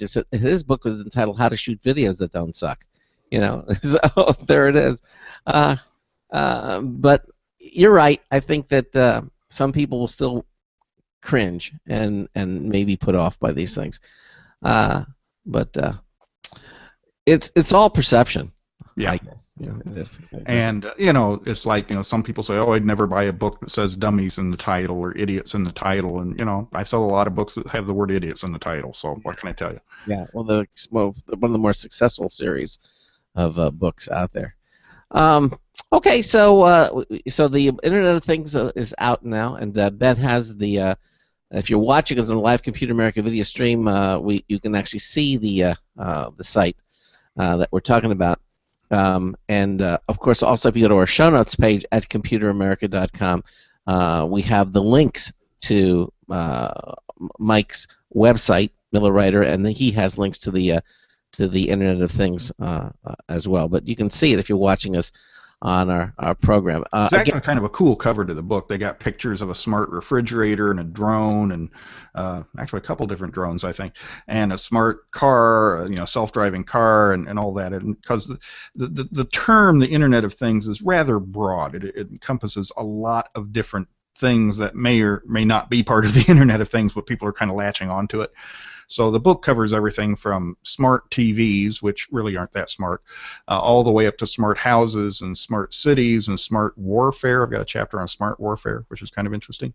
Mm-hmm. And the whole gamut, because everyone, from a marketing standpoint, everybody's kind of glom onto it as the latest buzzword, but in reality, there's a lot going on in a lot of different fields with this technology. Okay. So when you say about the Internet of Things, for those people that might be familiar with it, what is it we're talking about here? Well, you kind of have to look at it in relation to the current Internet. I look at the current Internet that we've had for 20, 25 years now as the Internet of people. I mean, yes, we have websites and we have blogs and we have search engines, but all these things are in service to people. People use them, and the information goes back to people. So the current Internet is connecting people through websites and other forms. Well, the new Internet of Things doesn't so much connect people as it connects things. So whether you're talking about on a small scale, within your car, within your home, or in a larger scale, in your city or across the globe, we're looking at lots and lots of little devices, sensors, primarily, a lot of little sensors, a lot of them battery operated for that matter, that in and of themselves don't do much other than they sense something. They tell you that the temperature's this, or the humidity's that, or this particular ground link in your car is working or it isn't. I mean, kind of dumb sensors, but when they get put together into a network, either locally or globally, that they start talking to each other. That is, they start exchanging information. And that's the big thing. Oops. And the controller, with the right programming, can start making autonomous decisions. So if it's a case of in your house, there might be sensors that say, well, the temperature's this and the energy load is that, and you're just left to go away for the day because the garage door just closed. We can go ahead and run the dishwasher now. Or maybe we can turn down the heat, or we can do this or that because the information has come in. So the Internet of Things is really all about gathering information, collating, collecting that information, and then acting on it, all without human interaction. And that's the real key, that everything becomes smart. Everything with the Internet of Things is smart. Smart cars, smart houses, smart TVs, smart diapers, believe it or not. So everything's smart, but it really doesn't become smart until it all becomes interconnected and starts talking to each other. Other than that, it's just a bunch of dumb sensors. But everything put together takes a lot of the manual, tedious decision-making that we do on a day-to-day basis and automates it. So we're not going to have to do it. We don't have to decide to turn down the thermostat or change the baby's diaper or cut the grass or water the lawn or whatever it may be. Those decisions can now be made automatically with all the information that's collected from all the things connected to the Internet of Things.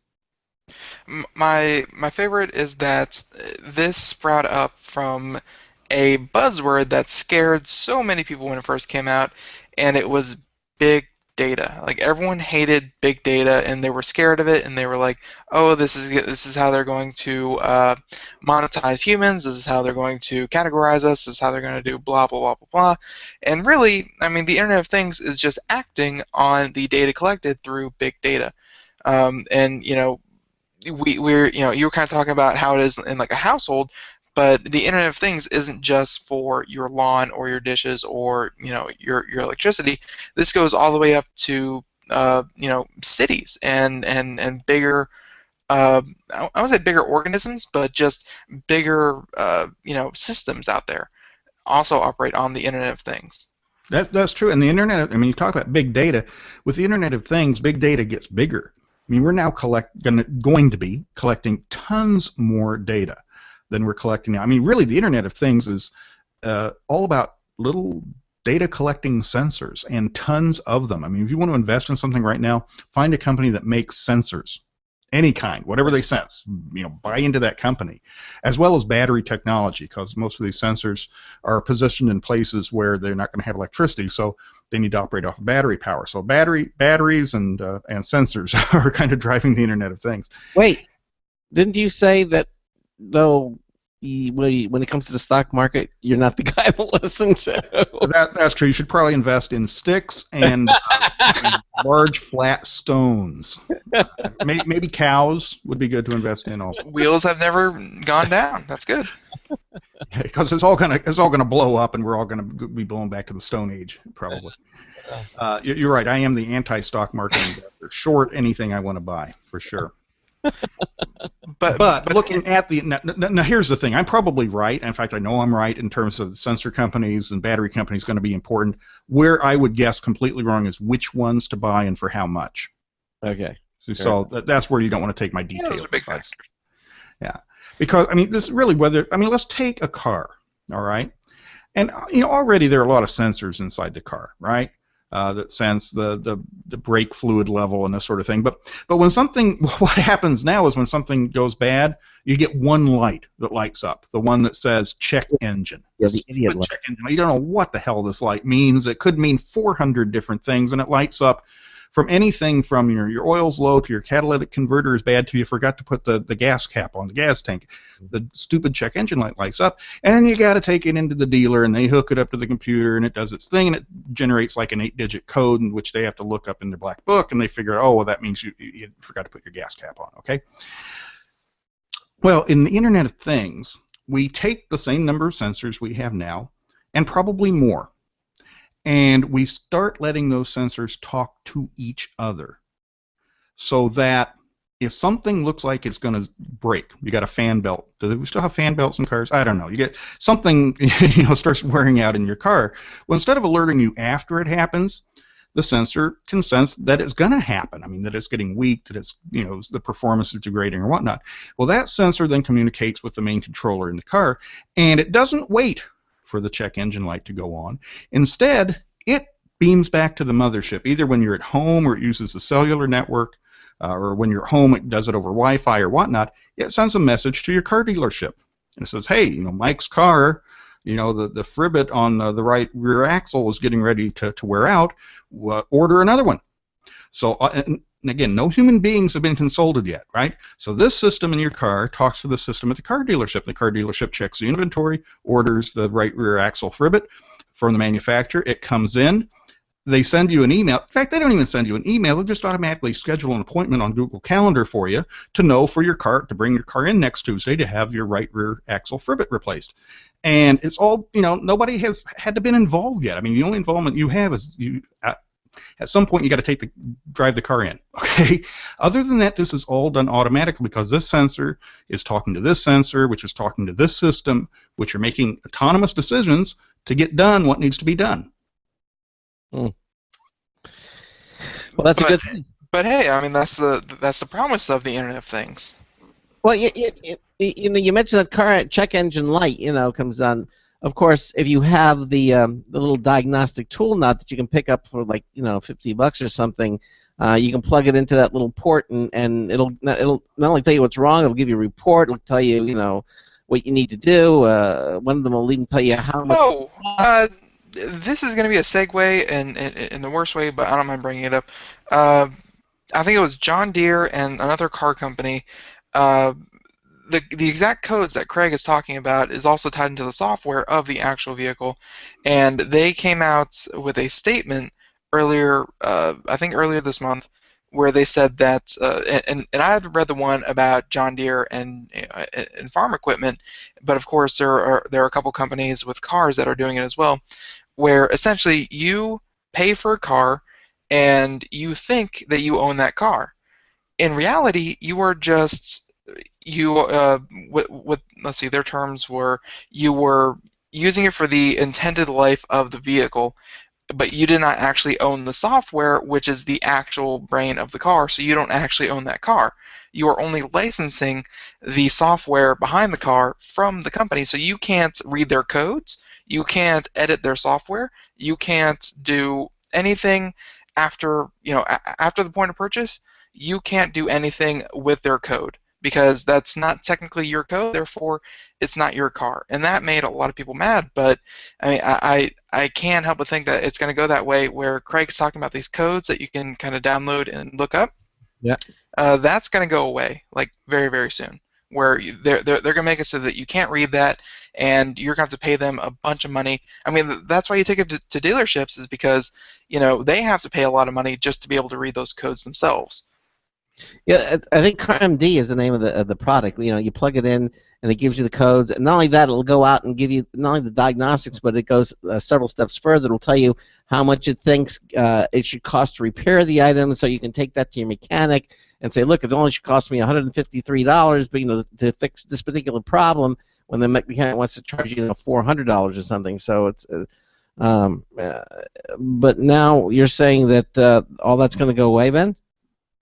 It's all going to go away, but at this, I mean, in Germany they kind of ruled against it, but I think the court battle still needs to happen here in America, where when in Germany they ruled that after the point of sale, like after you paid, you've given your money and you get the car, that car, the manufacturer has zero say in what you do with that vehicle. Mm-hmm. After the point of sale, like that's it. It's their vehicle. They can do whatever they want to it. Here in America, no, you don't actually own your car. You're only renting, or you're only licensing the software behind the car. Therefore, you don't technically own the software, and you can't you can't mod it or do anything you want with it. Good grief. So they're trying to put the software behind it in lock and key in the worst way. Well, let's look at this in another way. Under the Internet of Things, all this stuff's going to be autonomous. You don't even have to get involved with doing it. It takes care of itself. But what if, as your car calls into the mothership says, hey, this deadbeat is 3 months behind on his lease or his car payment or whatnot. Let's just shut it down. And using the Internet of Things and reversing the technology, they just make it so you can't start your car until you pay them. Wow. That's not good. No, but it also is not unforeseeable either. You can see where that could happen. Well, I mean, they have obviously the technology's in place. What was that? We were watching the other day where the police were chasing a car that was stolen, and after they confirmed it OnStar, that's what it was. That OnStar commercial's been around forever. Yeah, and they flip the switch, and the car just kind of pulls over right because the engine dies, So they're able. So obviously the technology is there, but that's because they're breaking the law, or that they're being pursued by police. But now because you didn't pay your bill, you turn your car off. Mm-hmm. Well, and then you start looking at the generation after that when you won't even be driving your car. I mean, the future of smart cars is cars that drive themselves, self-driving cars. I mean, Google has one right now. In an experimental stage. Other car manufacturers are working on bits and pieces of the equation, in terms of accident avoidance and automatic parking and that sort of thing. But, we're probably not. Let me put it, within 20 years, we're going to have self-driving cars on the road. Maybe within 10, okay? But certainly within 20. And that brings up a whole other set of issues, okay? You get in your car, it's wonderful. You tell it to drive me to work, or it knows to drive you to work because it's the Internet of Things, and it knows everything about you, and it knows that on Wednesday morning you go to work, right? So you get in your car, it drives you to work, and it gets in an accident. Now, who's responsible for that? Are you responsible because you're in the car, Or you're not responsible because you're not driving, you're just a passenger. So is the car responsible? Is it is it Audi or BMW or whoever? Is it the car manufacturer? Is it the company that wrote the software and the algorithm that let the car drive itself? And who becomes responsible in that case? And for that matter, if you're programming the algorithm into a self-driving car, how do you draw the line in the algorithm? Let's say that the car has a choice, and this happens in the real world without self-driving cars. You could run over a pedestrian, or you could turn right and drive the car into a building and kill yourself. Well, which choice do you make? Well, now that's our choice, right? But if it's a self-driving car, somebody in that software program, either writing the program or customizing it or configuring it at some later date, has to make that decision.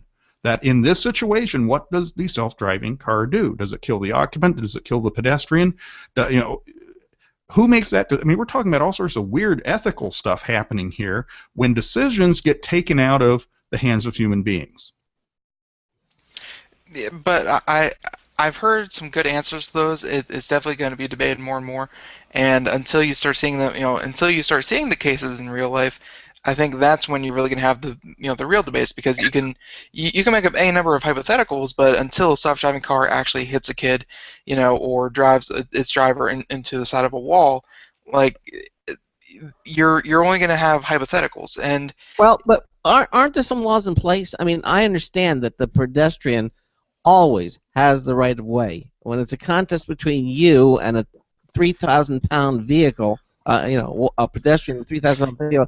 The idea is that you need to do anything and everything to avoid hitting that person, and that, I believe, is the rules of the road, the law. But here's what I like about these smart cars, and we're talking about 15, 20 years in the future.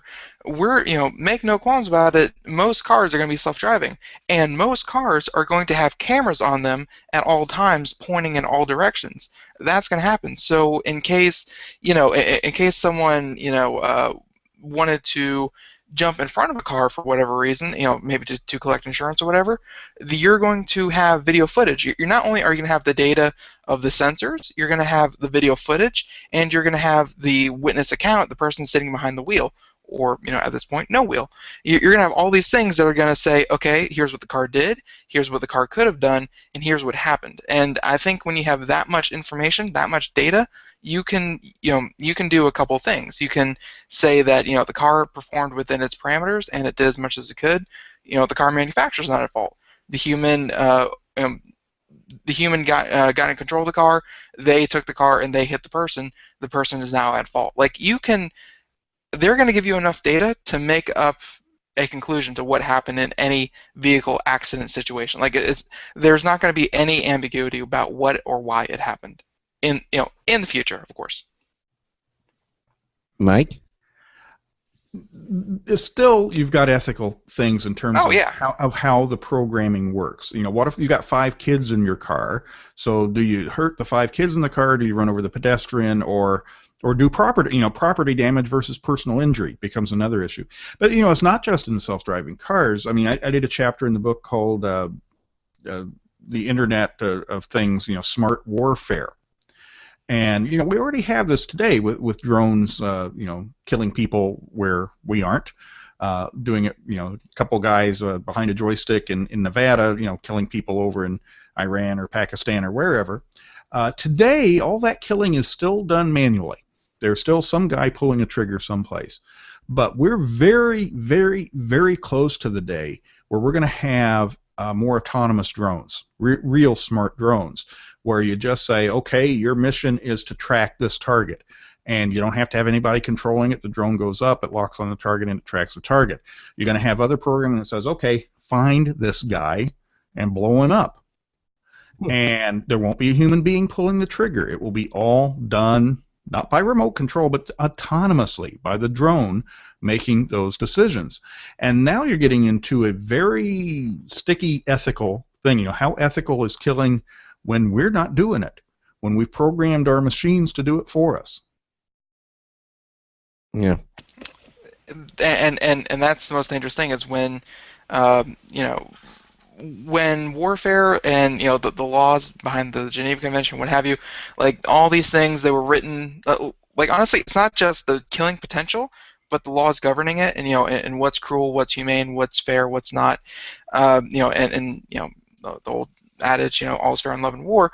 But really, the rules of warfare were written back when muzzle loaders were perfectly fine, pistols were fine, automatic weapons were barely around.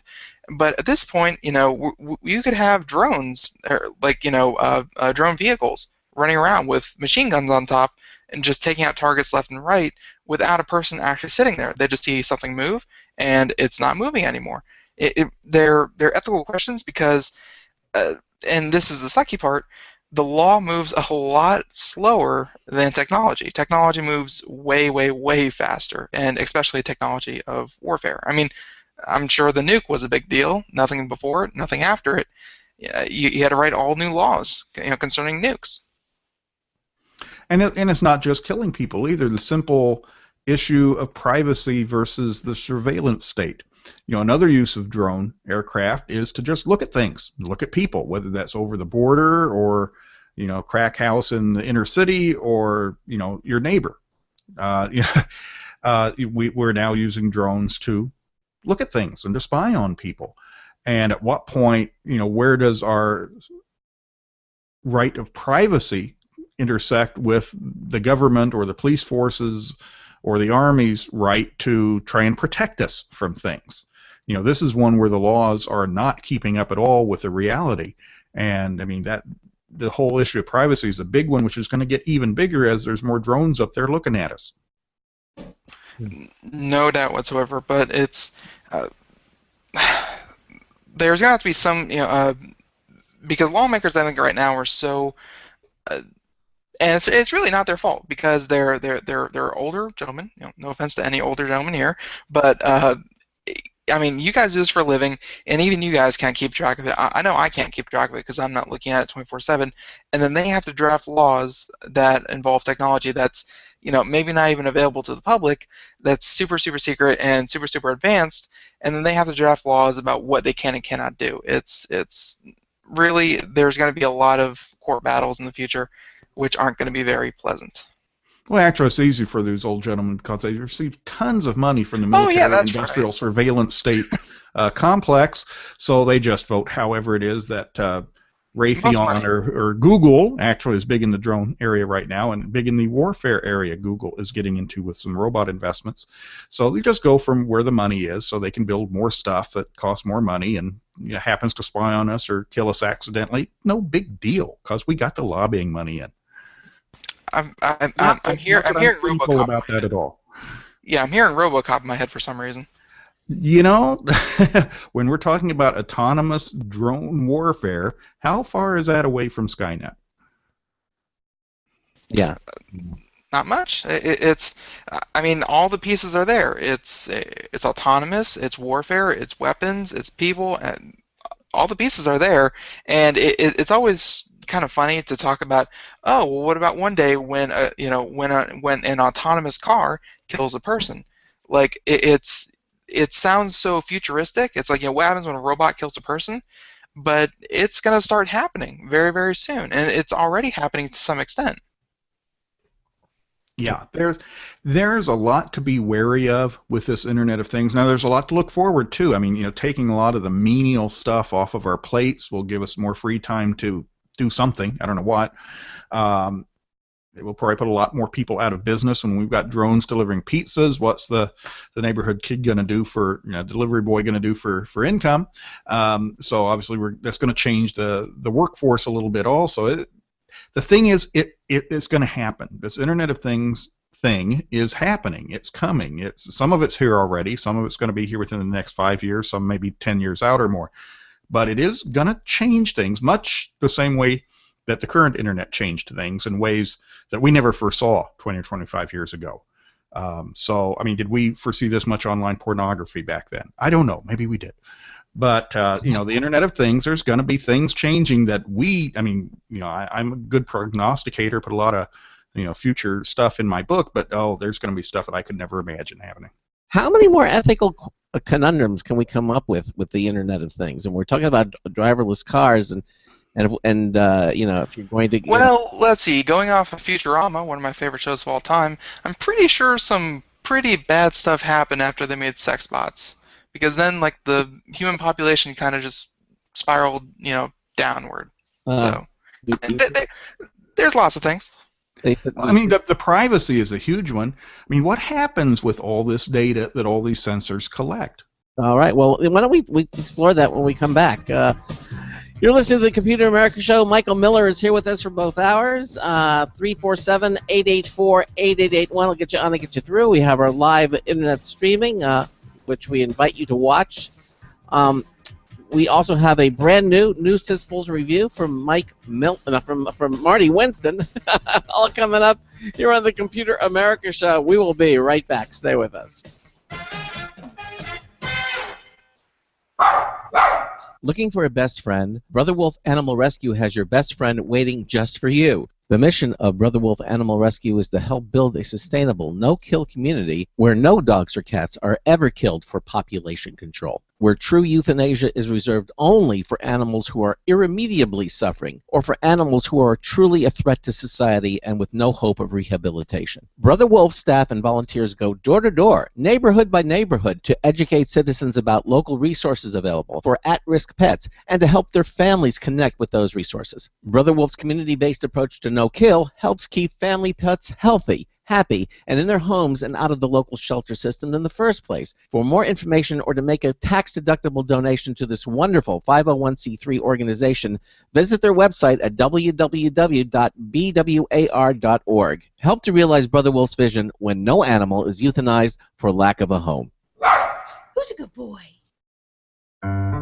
Hi, this is Craig Crossman, host of the Computer America Show. You have important meetings to schedule. Your company's getting ready for its IPO, and you're in charge of the PTA fundraiser this month. So how do you coordinate everyone to be available at the same time? Are you still using emails, phone calls, even text messages to schedule meetings with a group of people? How's that working out for you? Not so great, huh?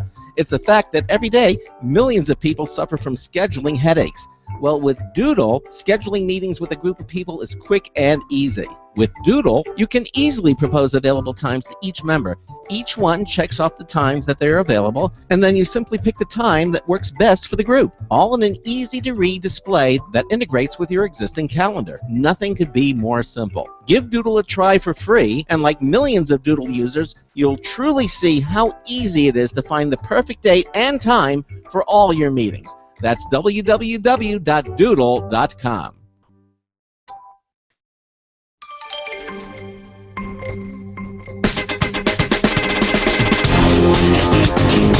It's what you've been waiting for. Hi, it's Marty Winston with a News Tips Bulletin Review for Computer America. This time, the VTech cordless phone kit with AV doorbell. Now, when you're waiting for a package to arrive, how often do you check to see if it's there yet? How about packages waiting to be picked up? A dog on site may raise a ruckus, but you may endure more interruptions from those false positives than from checking the door now and again. If there is somebody at the door, is it simple delivery with no harm done if you wait a moment or two before responding? Or is there somebody at the door you need to get up and see right now? We put out an editorial call for video doorbells and got in a VTech IS7121 cordless phone system with two cordless DECT 6 handsets, an answering system in the base with a very welcome on-off switch, and an audio-video doorbell. The doorbell box has a button and a tone sounder plus a camera with a simple aim setting control, plus two infrared emitters for seeing in the dark. If you don't want to run power wiring it to it, and we didn't, you can use paired AA cells, and it doesn't draw on those until somebody pushes the doorbell button. It grabs an immediate snapshot while sounding a doorbell tone. You get to choose one from a menu on each handset. Shows you the snapshot on the handset and gives you the option of a live two-way audio, one-way video intercom feed. The handsets are also nicely featured with talking caller ID, an equalization choice, and a strong set of contemporary convenience features. Bottom line, the VTech 2-handset cordless phone answering system with AV doorbell earns a sitting ovation. This is Marty Winston with a News Tips Bulletin Review for Computer America. Not quite sure what a sitting ovation is, but yeah, welcome back to the Computer America Show. 34 minutes past the hour. That was a very nice news at Bulletin review of the two-way, sounded like phone system, but it used as a doorbell and it worked just fine. So hey, use it as you will. And but right now we're talking to Michael Miller about the Internet of Things and how that's going to change not just what happens in the next 5 years, but of course what happens in the next 15, 20, 30 years, and how it's just as radical as the Internet, I think Michael said, and I cannot agree. It's probably going to be even more so because it's going to free up a lot of time. It's going to take a lot of people's jobs, and it's going to make everyone's life objectively better. Like, it's going to free you from the mundane. So hopefully the good outweighs the bad in the coming decades. But of course, wait around. You'll be there anyways. You'll see it happen. So yeah, welcome back to the Computer America Show, Internet of Things, and I think we were just about to talk about. I have no idea. Oh. What were we about to get into with the privacy? And we had a guest on the show. I don't recall which one it was, but he mentioned that privacy is already essentially dead, and privacy is going to continue to be dead. Like, the idea that you have privacy on the internet or in your everyday life should have died, a child's dream's death. Just like the Tooth Fairy, not unlike Santa Claus. Santa Claus is still real, but what have you.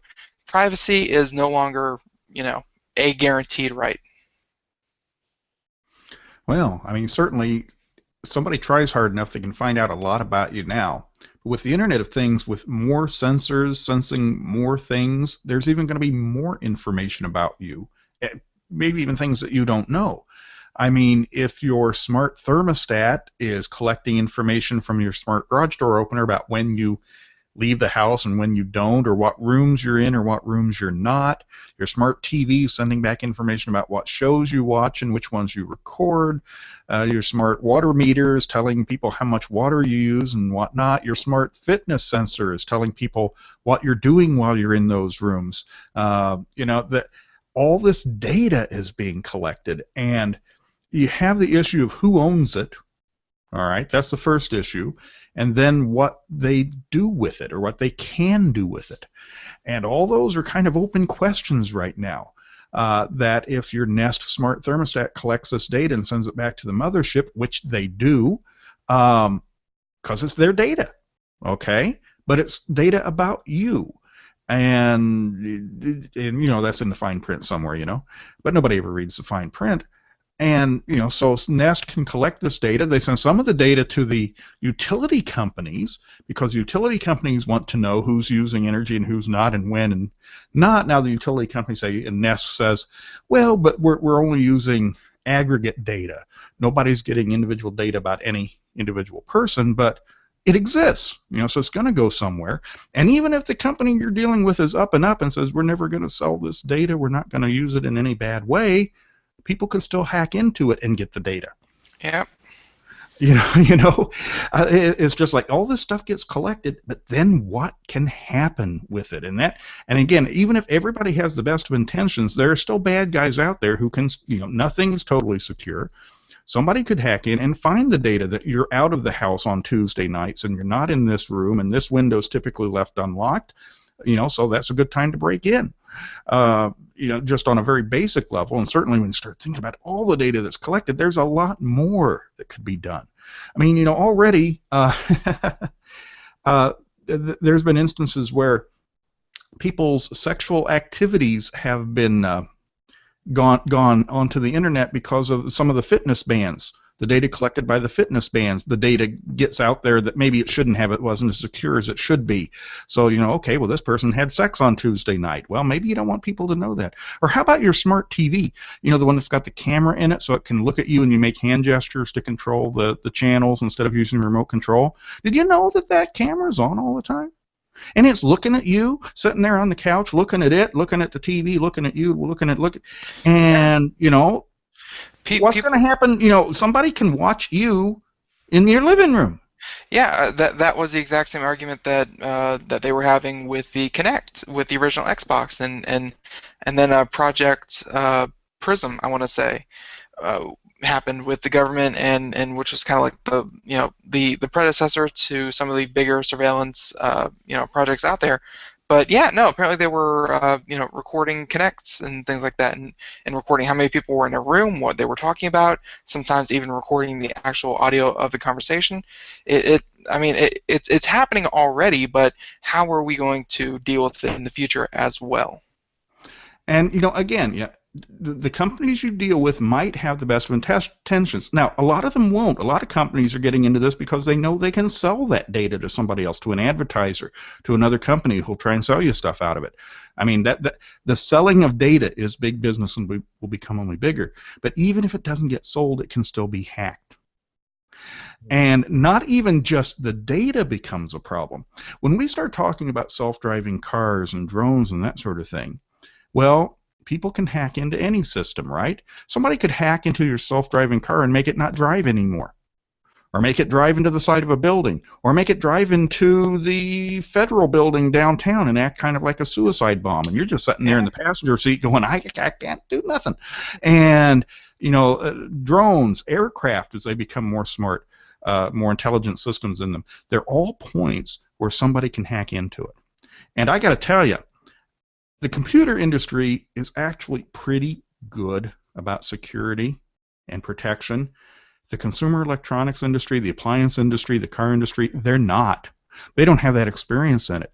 So if you want to talk about whatever the weakest link is in a system, it's going to be, the third sensor from the right in your car, or it's going to be your thermostat, or it's going to be something where somebody could hack in, maybe not to you, but maybe into a large office building downtown, run by a big company that's got lots of sensitive information. Maybe they get into that company, not through somebody's email or phishing, but through the smart coffee maker in the third floor break room.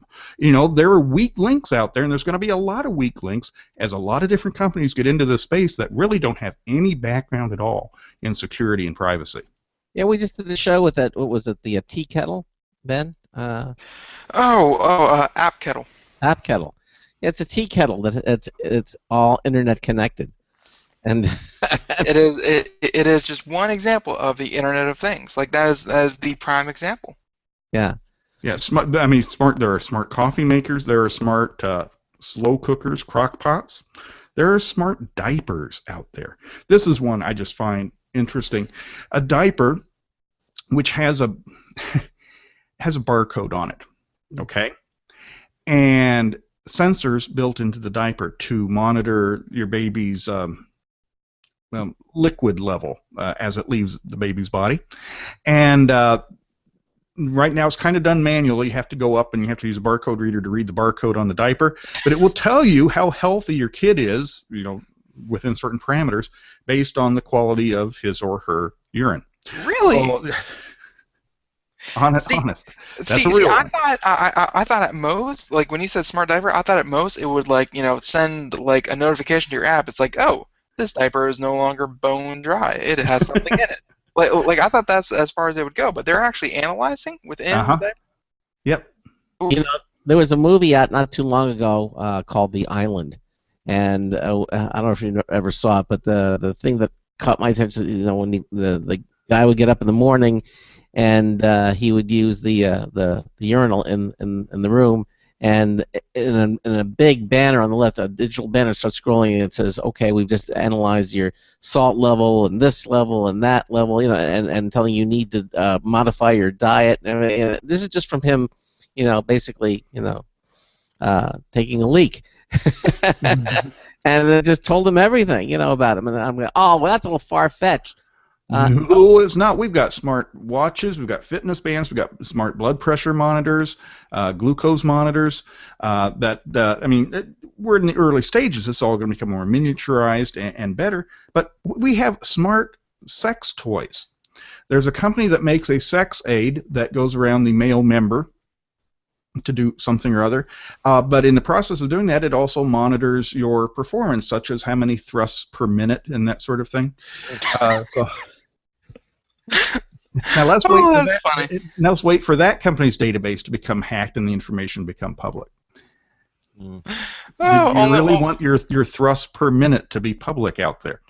Only if they combine all the data to like a score. It's like, right here about Frank. Frank got like a 19. He's not very good. How's your TPM? Going. Yeah, and of course, if you're below the average or something, the data will be sold to the Viagra company, who will automatically send you a mailing via email for advertising their latest product. Yeah, we think you need this. Exactly. And how would you know that? Well, your TPM is down. Weird world we're going to go into. And of course, your Viagra will be delivered via drone immediately to your doorstep, or perhaps into your bedroom window. I don't know, depending on how smart the drone is. Yeah. Or just have it administered intravenously with the Thames kit that you're wearing or something. Yeah, there you go. There you go. Exactly. Well, he needs a little Viagra in this mixture. Let's just give him a shot of that.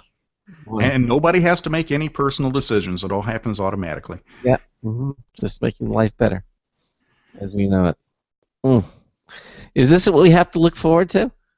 Well, I'm looking forward to the smart lawn, where with various sensors and such, and some of it kind of exists already. It's just not that smart yet in terms of, we need to water the lawn this much today and that much tomorrow, and it's time to cut the grass. And if you got a self-driving lawnmower, then I don't have to go out and cut the grass. I mean, think of like a Roomba for your yard.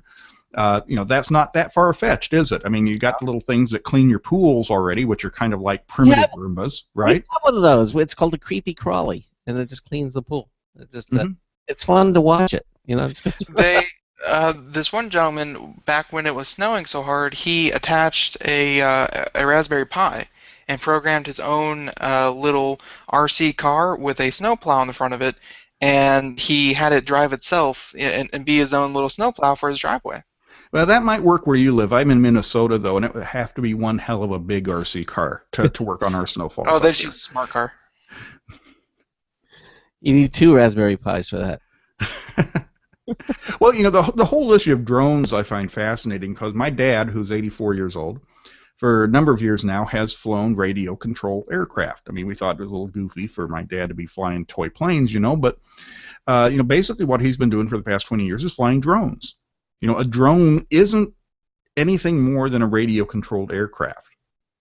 Now, there are different levels of drones that are more autonomous, or they have a longer range on them. I mean, my dad flies ones that he has to keep within sight, which becomes an issue when he doesn't turn it in time and it flies away over the horizon, which has happened. But, there are smarter drones now that have built-in cameras where you can fly the thing, from a distance. You don't have to keep it within sight. You can use the built-in camera to tell you where you're going. And, of course, we're talking about more autonomous drones. But, basically these things that you're seeing, flying over here and flying over there, and even the ones that are launching, missiles in Iraq are just radio-controlled aircraft, the stuff that you can find in a hobby store. Maybe on a bigger scale, but the stuff you can find in a hobby store. Yeah, it's amazing. Yeah, of course, it's, as you say, it's the distance. Radio-controlled aircraft have been around for quite some time, but you're right, they're just basically line of sight, and if you lose sight of it, you're in trouble. Now they have them with digital cameras. Like, it's not just that they're having drones that are getting bigger and more dangerous, but they're also, I think the Air Force's latest round of fighter jets actually come with some level of autonomy within the actual fighter jet. So think like an F-35 Raptor, but it can drive itself. Like that kind of autonomy. It's a pilot assist, so if the pilot loses control or something, it can make additional decisions for that pilot. Which is, of course, the first step to completely automated. Yeah, which could be a bad thing.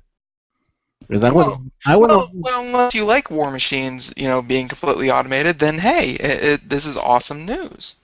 Yeah, but I wouldn't want to be the pilot of the thing if somebody took over. If it took over, there have been a number of movies about that exact thing.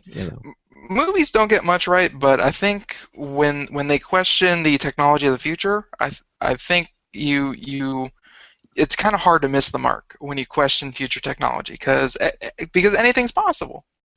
Yep. Well, just extrapolate out from where we are today. Today we have data that's being collected that can be appropriated, stolen, misused. Well, if there's more data in the future, there's going to be more of that. Today we have systems that can be hacked into on a large scale or on a small scale. Fine. Well, any systems we have in the future can be hacked into also. We have data collected that the government gets into to use for whatever purposes they do. Well, in the future, there's going to be more of that, so there's probably going to be more of that happening too. I mean, you don't have to think of far-fetched scenarios. All you have to do is extrapolate out from what happens today to new technology, and it can be a little scary. Yeah, I get. I'm sorry, I'm just responding to somebody in the chat room. Yeah, no, the chat room are having the exact same discussion that we're having here on the show. By the way, check out our chat room. We're going to be having a brand new one next week with a completely different service. So check out the current one and remember it as the legacy chat room. This is your last chance to experience this. Yes. To experience the IRC chat room as it is. We're going to a new service. Might not be our last service, but we're going to try a completely different one. Yeah, it's called was it TO or something like that? TIO? TLK, I think. Or yeah, TO. Yeah, you're right. TIO. TIO. And it is at first it looks really easy, and it looks like it's a lot more simplistic, but it does have a lot of nice features. It lets you sign in with your Twitter account, so it's highly integrated with Twitter. Anyone who's a fan of that. So they can track your data across even one more social network? Yes, Cool. they can. Yeah, exactly. Yeah. But it may not be the last one. There are other ones that we're still looking for. I'm still holding out for the add-on chat when the new version we just saw, which is all HTML5. That looked actually very good, and it does afford the users a lot more control than TO does. TO doesn't give you much control as an admin. You're talking about add-on?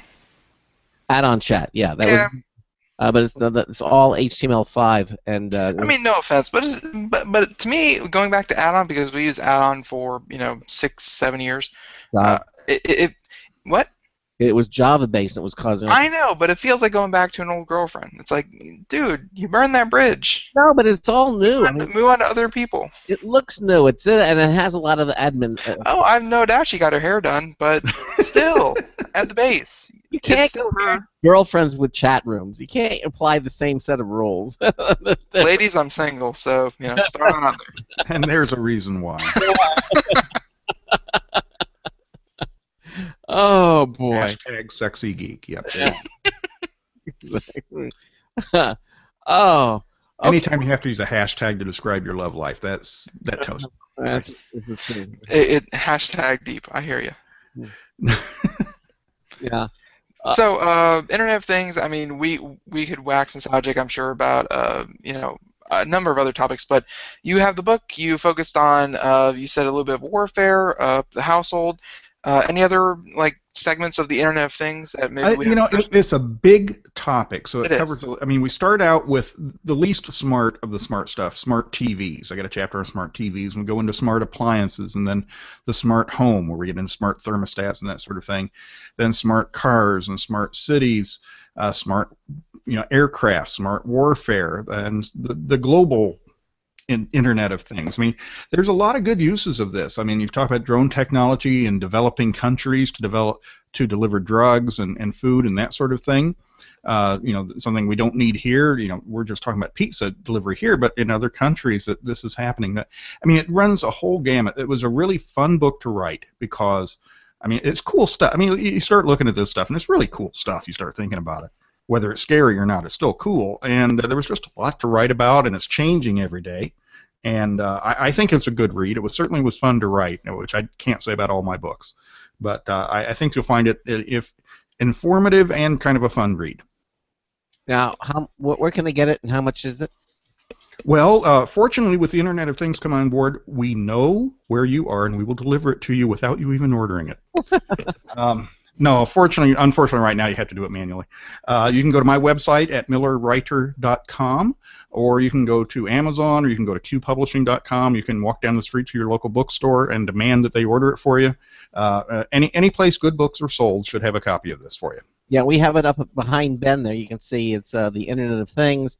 We have the Amazon website. You can see it. You can find it at Q Publishing. Yeah, the Amazon and the Q Publishing. So, yep. And it's available both in P-book and e-book format. So whether you want to kill trees or kill electrons, you can read the book one way or another. Killing electrons being the less.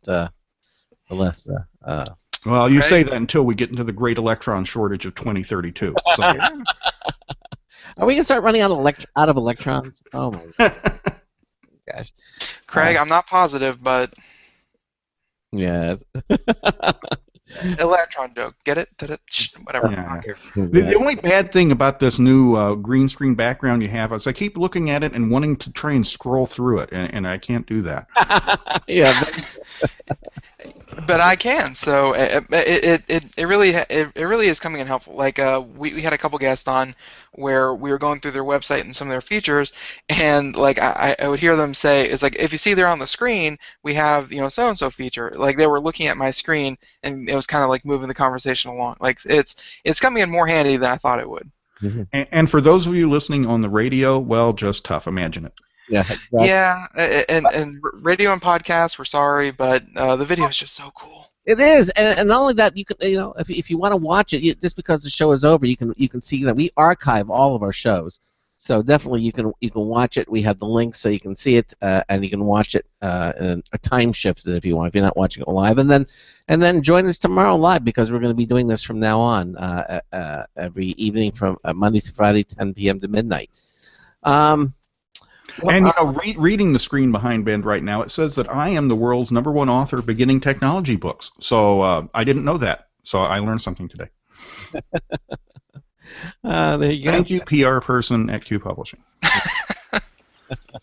Well, congratulations on your new title. Maybe we'll add it to our own. I think it's time to get a new T-shirt. Yeah, exactly. Well, Mike, a nice coffee mug. It says #1 author of beginning technology books. Coffee there you mug. go. Yeah, exactly. So we're going to see you next month, same time, same bat channel, I guess. Or if you're on the radio, you're going to hear me. Hear me, yes, exactly. The 25th of May. 25th of May. Again, we'll be on for both hours. Mike now is with us the last Monday of every month. So, and you'll see that, as I said, with the new website, you'll see it on our calendar. You can see not only the current week, but you can see like a month or even 2 months. As far as we've booked shows, that's the idea. As far as we book shows, you'll be able to see what we're talking about. It's really something new, and we are looking forward to it. Again, here at ComputerAmerica.com and as our listeners. Mike, listen, thanks for being with us. It's always a pleasure having you here on the program. And we look forward to speaking. Any idea you think what we might be talking next month? We might want to talk some more about Chromebooks. My latest book is in the pipeline right now. It might be published by the end of next month, called My Google Chromebook, the 3rd edition of that book. There's a lot of stuff happening with the cheap little Chromebook PCs. They're very, very popular these days. Yeah. That's probably what we'll hit that next month. All right, Mike. Listen, stay with us to the end for our little after show preview, and thanks so much for being with us here tonight on Computer America. Bye, everybody. All right. Later. Well, I think it was a big success. I think our first video. Live video with Ben and all the new stuff that we put into place. Looks really good. Second time. This is the first time with the background, but yeah, one of many, and hopefully we'll get some better graphics instead of these very basic looking letters, and we'll get some nice scrolling text, and we'll announce winners. We'll make it look really pretty. Yeah, right now we have the scrolling banner that talks about who this week's show reminder is. Yeah, that's right. We still have the show reminder. This is the last week that we will be having a show reminder, by the way. So, yeah, this is the second to last ever show reminder winner. Well, or we might change that, according to Mike. We don't know. Mike Miller. We don't know what we're doing. he threw a wrench into the works. Maybe we should keep it for a while longer. You never know. we'll have a meeting about that, and we'll see. Hey, coming up tomorrow, we're going to have Tessero. 90 Is going to be on the seconds. show. They sound familiar. They've been on the. They were on the show a couple of months ago, but they make some really interesting keyboards, gaming keyboards. They're going to be talking about their brand new Spectrum series models and how it's different. I mean, keyboards today are just becoming so exotic and so specialized. It's just amazing. We're going to have 60 seconds. Tim Wang is going to be on the show with us from Tessero. Also, it's our Gamer Tuesday, so all gaming is there. There's a huge gaming controversy going on about Steam and their fall from grace, and then their potential re-rising. But yeah, we're going to talk all about games tomorrow night. Right. I don't know if we're going to have a second-hour guest right now. Then we'll talk about gaming news. I can't wait. And that'll be brought to you by Slimware Utilities, the official optimization software of Computer America. So that wraps it up. Thank you all so much for being here with us tonight. And Ben and I will see you tomorrow night, same time, same station, same equipment. So until tomorrow night, this is Craig Crossman hoping that your hard disk never becomes floppy. 10 seconds. We'll see you tomorrow night. Good night, everyone.